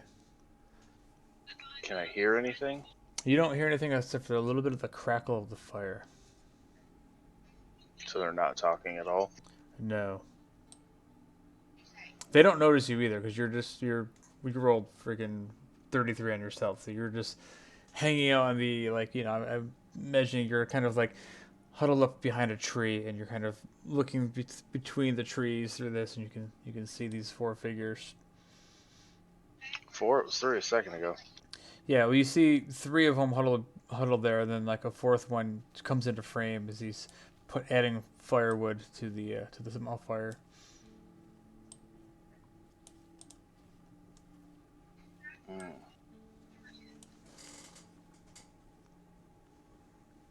And not too far behind you, you start hearing the clanking of Yuri and Captain Hillshield and his 4 men. Do they hear it? They aren't actually in the woods yet, so they're just kind of walking up the trail towards that, but they're actually still on the beach. I'll make my way We have quickly to them. no regard for stealth. No, Hillshield's not a pussy. I'll make my way quickly to them and let them know that there's 4 figures huddled around a fire in thin robes.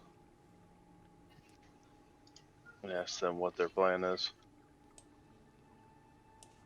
Hi, are they vampires? No idea, I didn't get close enough. I didn't see any of their faces. I know they're Check it out. It's hard to do when there's clanking walking up the path.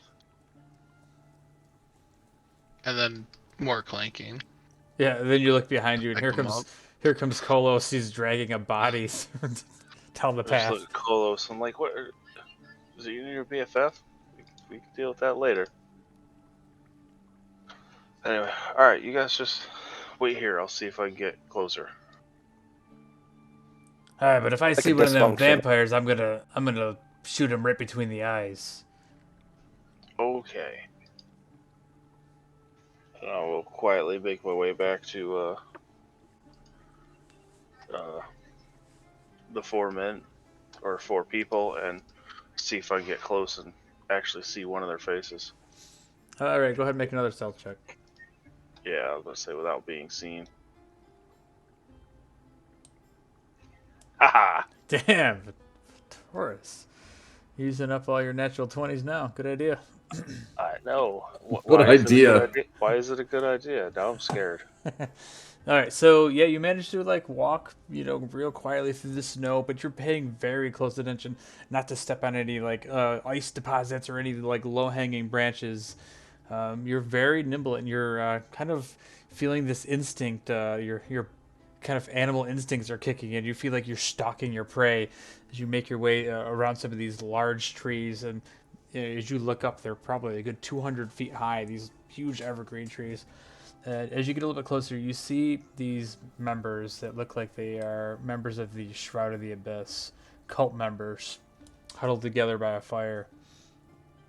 You see one of them kind of like his hands, warming his hands by the fire, the light from the fire kind of illuminating under his robe. You can see the symbol of Dagon that is just scribed into his forehead. Yeah, I've seen what I need to see. Quietly make my way back and let them know that they look like they're part of the Shroud and they have marks of Dagon on their forehead.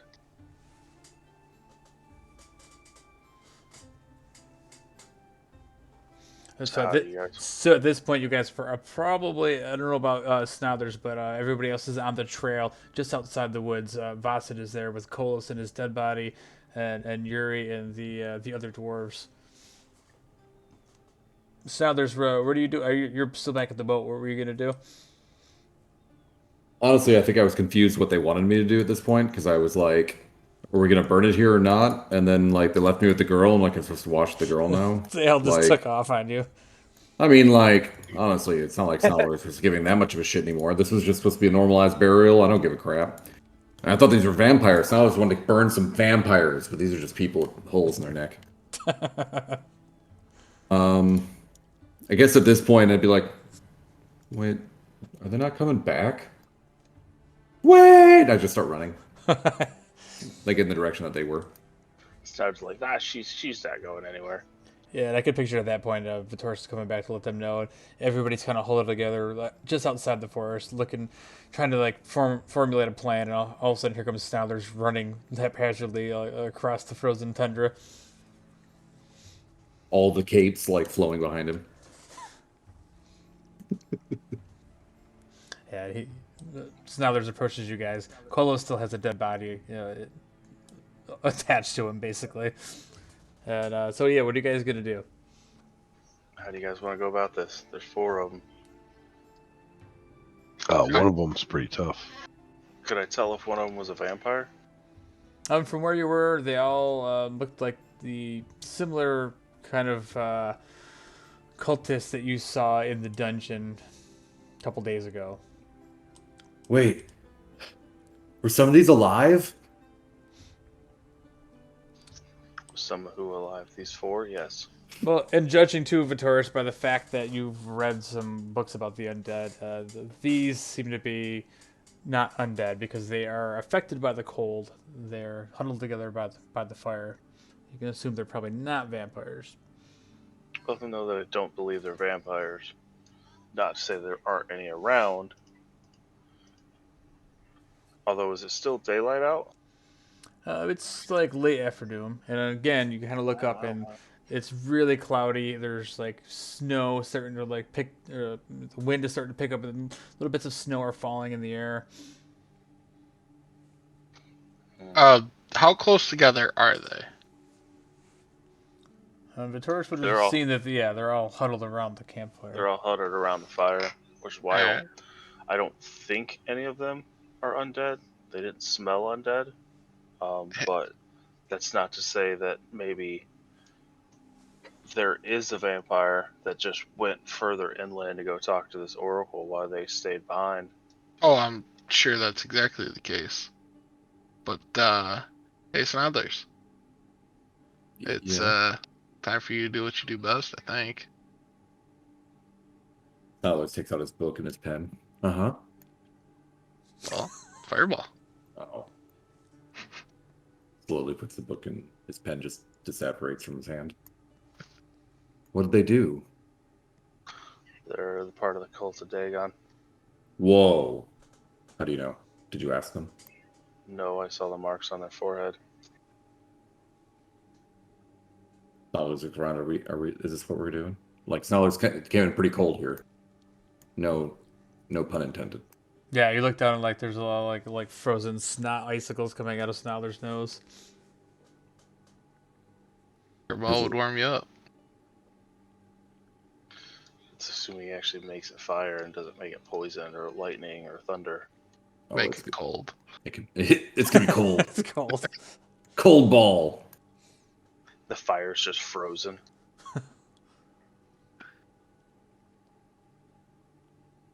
Oh, and at that point too, you guys have been like on shore for like a good 20 minutes or so. Everyone should make some Constitution saves except for Kolos.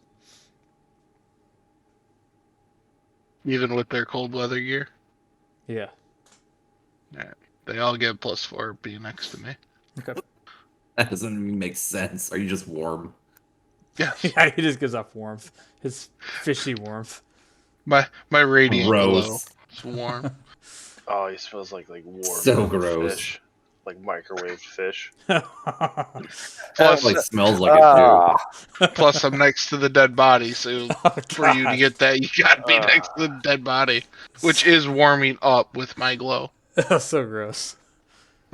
Ugh. Smelling even worse.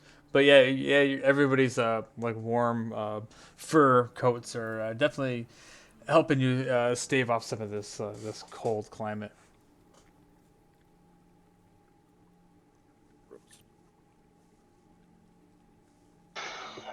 What do you guys think? An ambush?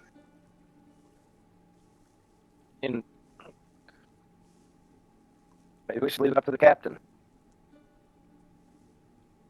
Captain looks back at you. He's like, "Leave it up to me. An ambush? What are you, a bunch of flippin' pussies? Let's take them out now." And he just starts trucking down the path. Oh, I circle around to the side, trying to stay quiet. Right as he starts like walking I down the follow path. right behind him. Yeah, he's clanking down the path, and all of a sudden, you guys watch him just kind of disappear into the forest. You're behind him, and as you round a corner around a couple large trees, and you see these four figures again huddled behind a fire. They stand up, and two of them raise crossbows to you. And let me put you on the map so we can roll some initiative here. All right, so you guys are probably behind here more. Yuri's going to be up around the bend. You need a what's his name, captain? Where are you? Where am I at? Yeah, like right there, Yuri. Like right where I'm at now. Probably back a little bit because you're hiding behind the captain. Surprise, surprise. With Taurus. Yuri. I just know that the four dudes are wearing red shirts for a reason. Is that reason good luck? Yeah. All right, so who's first? You got the restored. Sorry. That brings up Taurus first. As Taurus, you're Holy kind of shit. 318s. oh nice. So Taurus, you're actually up. Yeah, you got cover. You're behind some trees. You'd probably be a little bit closer than that. I would say like you're maybe like here, yeah, behind some trees. Because I think you would have been taking the more smart way rather than the rest of the dwarves that were just barrel-assing down the The trail. dwarves and the four Neds. Yes.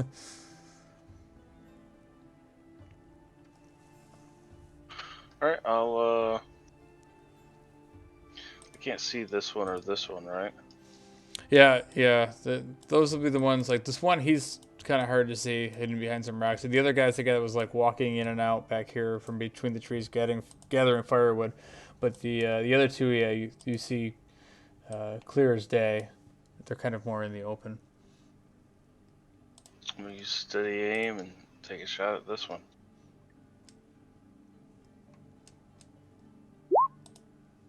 The 28 to hit I think that'll hit. for 28 points of damage. Jeez, yeah, nice. Yeah, you gotta, start this off right. When did you start cheating? What are you talking about? Don't jinx me.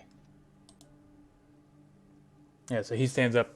He's sitting there as he stands up because he sees the dwarves, and as soon as he stands up, a freaking crossbow bolt hits this guy right in the chest. He's not quite dead yet.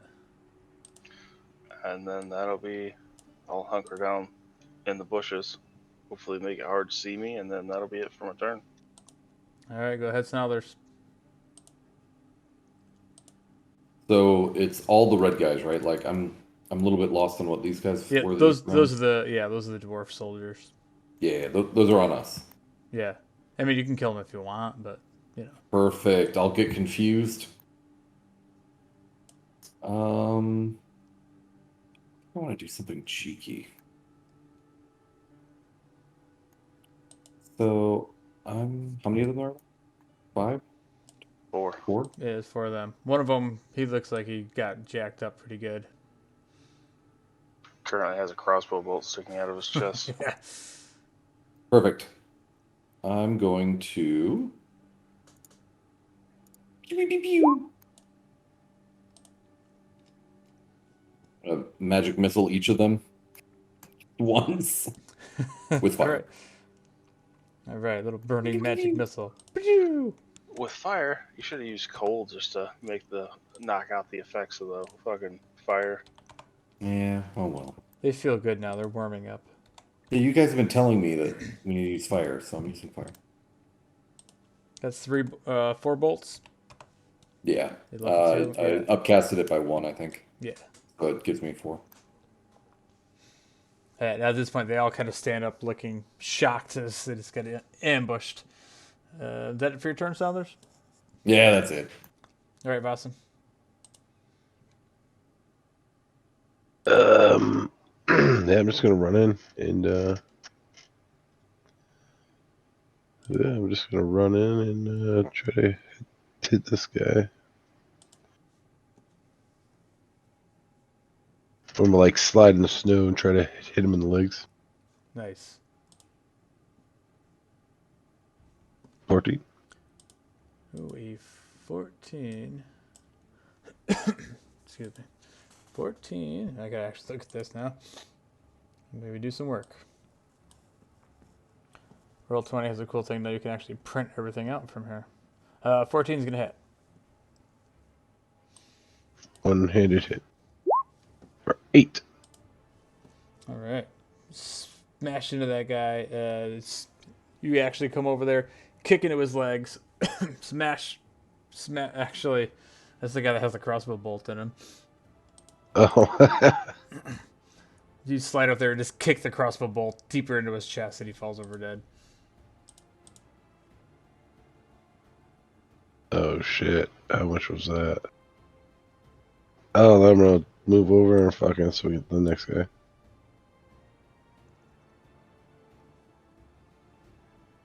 15 to hit.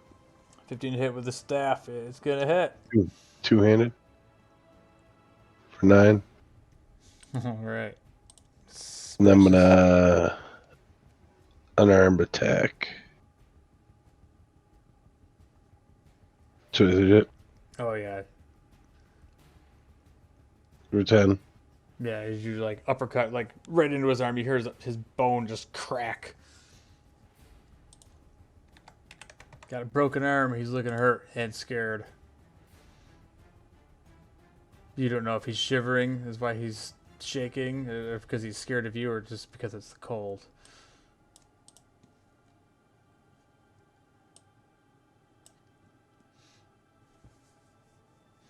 Anything else you can do? And no, that's it. All right. Kolos, you got the dead body in your hand. I was trying to give you a token of a dead person, but... Yeah, alright, I'm gonna leave the dead body there. Oh, alright. And as I run down, I'm going to drop my sword and swing at this guy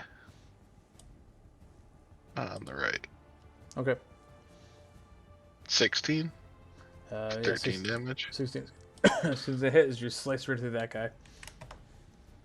Alright, and swing again, 14 to hit for another 13 damage. Oh, yeah, so you just slice through him, blood is splattering all over the rock. This guy is getting slaughtered, but he's down to one knee. That's it for my turn. Alright, the dwarves all pull out their crossbows and take shots at the 2 guys right here and here.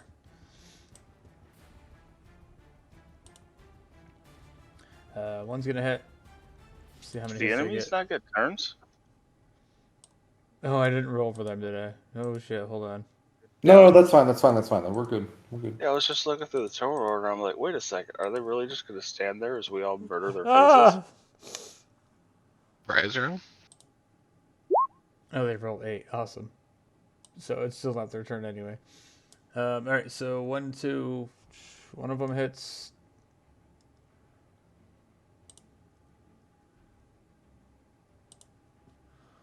Uh, 11 plus 2, 13. So 2 of them are gonna hit. So you see the one guy that's already been sliced by Kolos. He takes a crossbow bolt, finishes him off. The other guy that Valsman was working on, he's got a broken arm. You see he takes a crossbow bolt to the shoulder. But he's still standing, looking petrified. All right, go ahead, Yuri.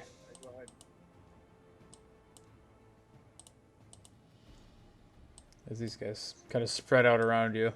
Do I have to move around here? You can move through their spaces.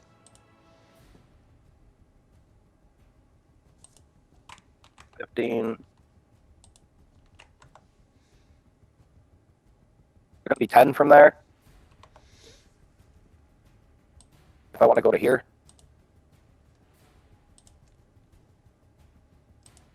Sorry, I wasn't watching what you're doing. I'm gonna go to the spot here. Okay. So is that gonna be 10 to move through him? Through their spaces, yeah. Through So I'm at through a hill shield, yeah. 10, 20, 10, 15, 20. What do you got? 25? yes. Where are we? We're up here. I was right here. Okay. Yes, you're at 20 right there.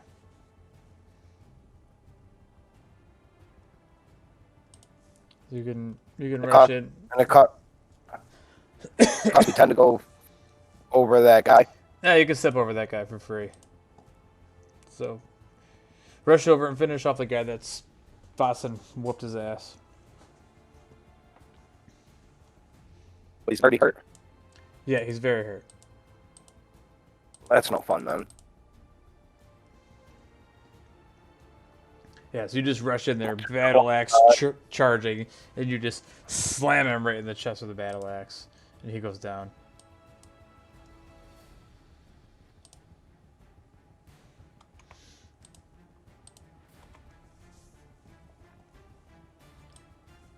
There's enough. Where did I went? I'm gonna end my turn there. I'm not gonna waste my actions. Surge. Okay. All right, so that brings up the last guy.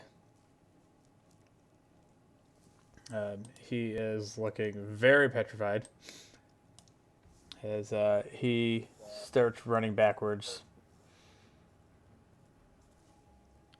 down the path. But while he does that,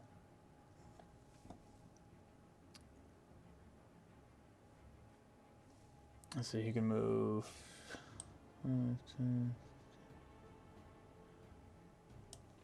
He runs down the path as he sees Yuri take out his brother in there.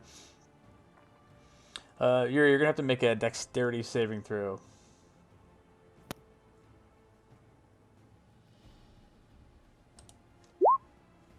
With a +4.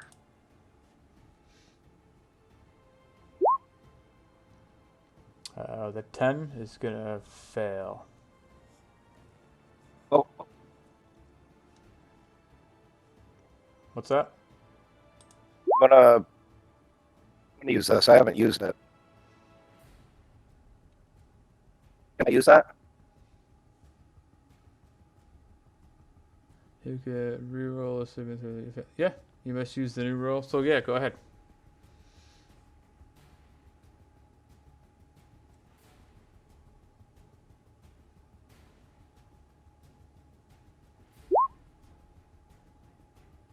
Nice. So you succeed.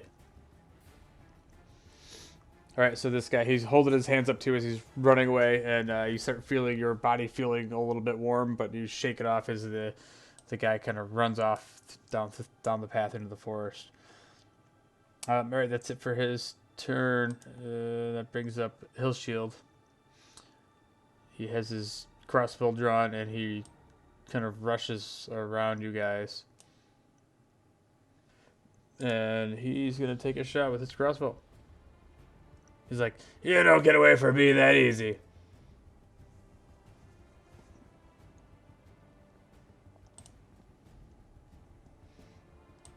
So you see him hit this guy running through the woods, right in the back. He doesn't die, but takes a bolt to the back. All right, Vitoris. Alright, how far away? 40 feet.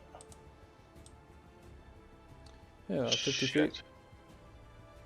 Oh, I gotta get closer, damn it.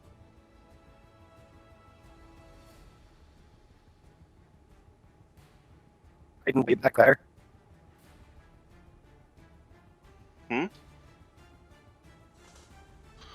Move up to there, I can see him through the trees, right? Yeah. You cut him off, run, dash to the trees. Let's take a shot with my crossbow. 14 to hit Ooh, 14 hits him. for 10. All right. He doesn't go down, but yeah, you definitely catch him right in the thigh as he's sprinting down this path now. Attempt to take a offhand shot. Oh Another yeah. 14 to hit for 3. It's not enough to kill him. You just graze him with a crossbow bolt. You see him trip up a little bit. There's a trail of blood now behind him. Easy to track. That's it for my turn. All right, go ahead, Golos. Alright. Just enough. Swing with the longsword. Yeah. 10 damage. Yeah, you slice him right in the back as he falls prone in the ground. He's not dead. You can see the gaping wound as you slice right through his cloak. For another 10 damage. You pick up the crossword and just jam it down right through his back, and you see him go limp. Everybody just watches you execute this guy in the snow.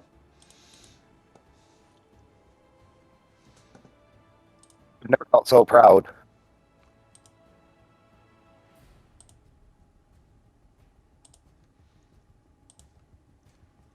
I start dragging his body back to the fire. Oh no. Man, Colas really is wanting to burn some people today. Jeez. If it's not the dead, it's the living. The recently living.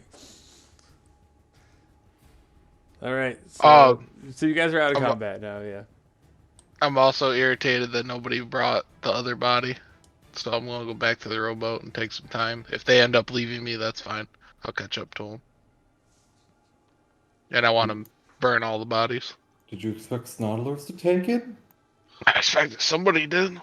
Well, To take Snodlers was standing guard, and then realized that it was dead and no one was coming back for me. I'm gonna search their pockets for any like notes or anything like that. You search the pockets. You don't find any notes. You do find a couple of them have some like creepy looking ceremonial daggers. They have like that look like tentacles like scribed into the handles of them. And Don't sense any magic from it. no, you don't sense anything magical. They look more ritualistic than anything. And out of the couple of the guys there, 3 of them have some gold. You find about 9 gold pieces on them. All right. I'll hand the 9 gold over to Snodlers. Tell him it's for his spellbook fund. Snodlers excitedly takes it, starts counting his gold to see if he actually has enough to learn another spell. About 10 seconds later, realizes he barely even has a handful. He puts it back in, slightly disappointed. What spell are you trying to learn, Snodlers? Snodlers has several. Snodlers sounds needy. No. Snoddlers likes to have options. Options are important. Snoddlers just learned telekinesis. Snoddlers thought it was super sweet. Made sense. Snoddlers has not learned hold monster. Doesn't seem as useful. How many times do we come across monsters? Never. Actually, Flashback. probably not as much as technically you probably should. There's an awful lot of pirates and cult members around this campaign. We fought a few creatures. The giant crab with the fish on its back, the kraken. What's funny is that's just a shitty name. It literally just says you can cast hold on anything. Yeah. I thought there was a difference, or was that older editions where there was like hold person and hold monster? No, there is. Hold person says humanoid. Hold monster says hold. Like it's the best version of hold X. Oh, nice. Basically anything in the monster manual, which is And- everything. Yeah. I think it has to be larger, smaller. Like it's reasonable, but still broken. Yeah, you can't cast it on the Kraken. Oh, Yes. boo.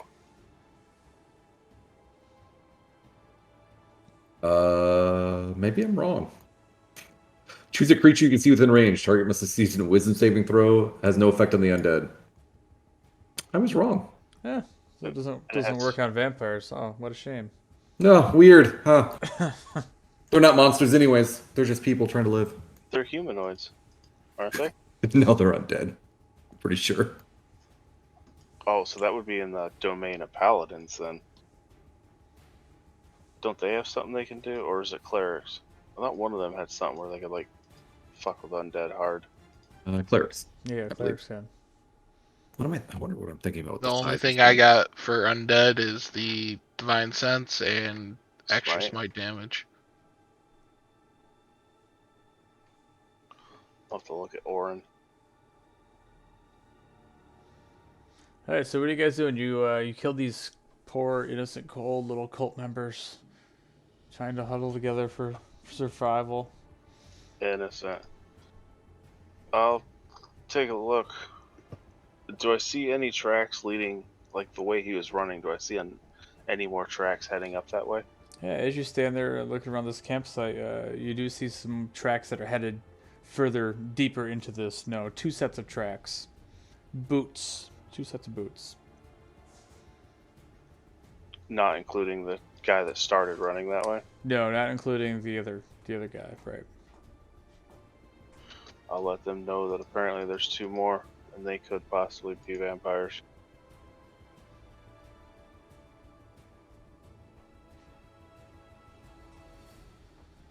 So, do I need to let them know we're here? Are we gonna follow the tracks then? How late is it? It's still late afternoon. I mean, the sun's still up from what you can see. It's like I said, it's overcast. This is, it's already kind of dim out anyway. But Hmm. Yeah, I guess when Kolos gets back, you guys want, we can start heading up that way. What are you gonna do, Captain Hillshield? I think me and the troops are gonna press on and follow these tracks. Well, it's a good plan. My plan is to find the Oracle. He has a hut. He has a shelter. I don't want to be caught out here at night. Well, didn't you say it takes half a day to a day to get there, and it's already, we're gonna be hitting the night. That's why we should get a move on it. We're gonna be walking through the snow into the night, and who knows what's gonna come out. And all of a sudden, you hear like a low like growl from the distance. Alright, this is what I'm talking about.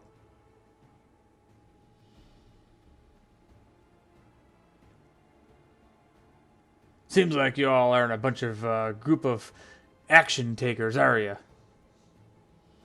I mean, Snoddlers like action. Not a whole lot of traveling here, mostly a lot of standing around.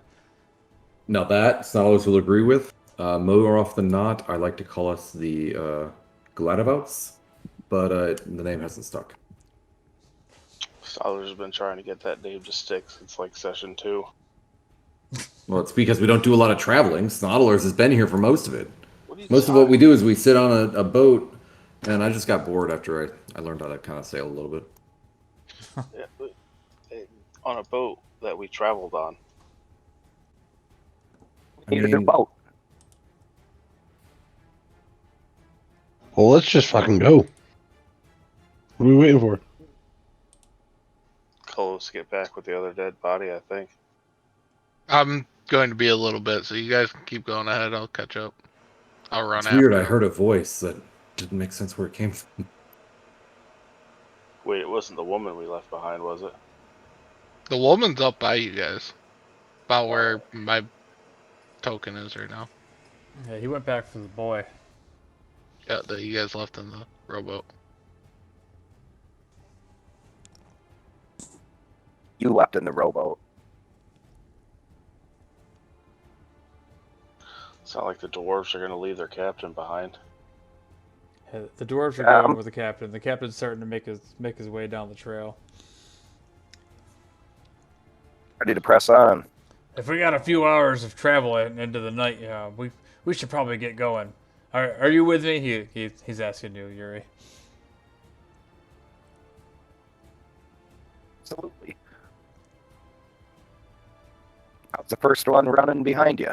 And he looks over at Voss, and it seems like you're the only one that has any sense about you. That he reaches into his jacket again and pulls out his flask and unscrews it, takes a little sip. He's like, "This will warm me up." Here, and he hands it over to you, Vossen. Oh, definitely take a chug. You take a little sip of this, and it's some smooth dwarven ale, but it's nothing compared to what you make. Ooh. It's like water to Vossen. Hand him mine. He's like, ah. He takes your gourd, pops the top, and takes a swig. He's like, oh, it's got a nice taste to it. And he takes your gourd and he tries to put it into his jacket. Whoa, whoa, whoa, whoa, whoa. But I'm assuming it's attached to your staff. So Yeah, as yeah. he's putting it in, there's like leather straps that are sticking out of his jacket. And he's like, oh, yeah, sorry, I thought that was mine. I'm not gonna lie. I've always pictured him like drinking his staff, like picking it up and like it's all just one attached unit. No, it's like tied to the staff. Like That makes more they sense. hang down. Boston just pulls it out like a fishing pole. Yeah. All right, so Hillshield starts making his way to the south, following the trails. Follow along. And before he does that, he grabs. He has a crossbow in his hand, but he grabs one of the like a branch off the ground, and he lights it in the fire. And he's like, a little warmth we'll bring with us. And he's trying to warm his hands up by the fire. And some of the men they grab torches out of their packs and they're trying to bring a little heat with them. Yeah. I don't know. Some of you might not be used to this sort of weather, but trust me, you're gonna want this if we have to start a fire real quick soon. And he starts making his way down the trail, and you can see that the visibility is starting to get worse as the snow starts coming down a little bit heavier. So what's the consensus? You guys following him? I mean, Yeah. Coles, you're gonna catch up with them. Yep. If they're going to take off now, I'm at least going to put the two dead ones, not the cultists, but at least the two dead ones on the fire. All right, so yeah, Put some extra firewood on there. you stay back as they start heading off, and you do your solemn vows to bury these, or give these people a proper funeral, I guess, and put them on the fire. But you guys start making your way deeper into the afternoon, deeper as the sun starts going down. You guys follow the trail, and there's just two distinct sets of trail. They start to get kind of filled in. The boot prints are starting to get filled in as the snow starts coming down a little bit heavier. But a few hours goes by, and you guys start seeing what looks like hut in a clearing. But as you draw nearer to this hut, you see like the lights coming from it. Yeah, it's more like I guess you could say like a trapper shack, like a small, like little cabin, makeshift cabin out in the middle of a clearing. We're probably a few miles, into the woods at this point. And but as you kind of draw nearer to this thing, you see a figure kind of walk outside of the door of this thing, come outside, and you hear kind of a screaming sound coming from the tent. A man, he's yelling in pain as you see the figure stand up, and in the distance you can hear the sound of wolves howling. And I guess that's where we're going to stop it tonight. Little cliffhanger. A little cliffhanger. Yeah. Even your cliffhangers. But I will say the man that walked out, I'll give you that. He does look to have a pale face. He looks very similar in stance and stature as the vampires you've come across so far in this world. We're back. Sons of bitches. Yeah, it's kind of messed up. Vampires. Have I caught up to them by now, Yeah. or Yeah, so I'm assuming at some point throughout the night, yeah, you guys would have caught up because it was a few hours of travel into the forest. So you would have been at some point caught up to them, dashing or making your way through the snow, following the tracks.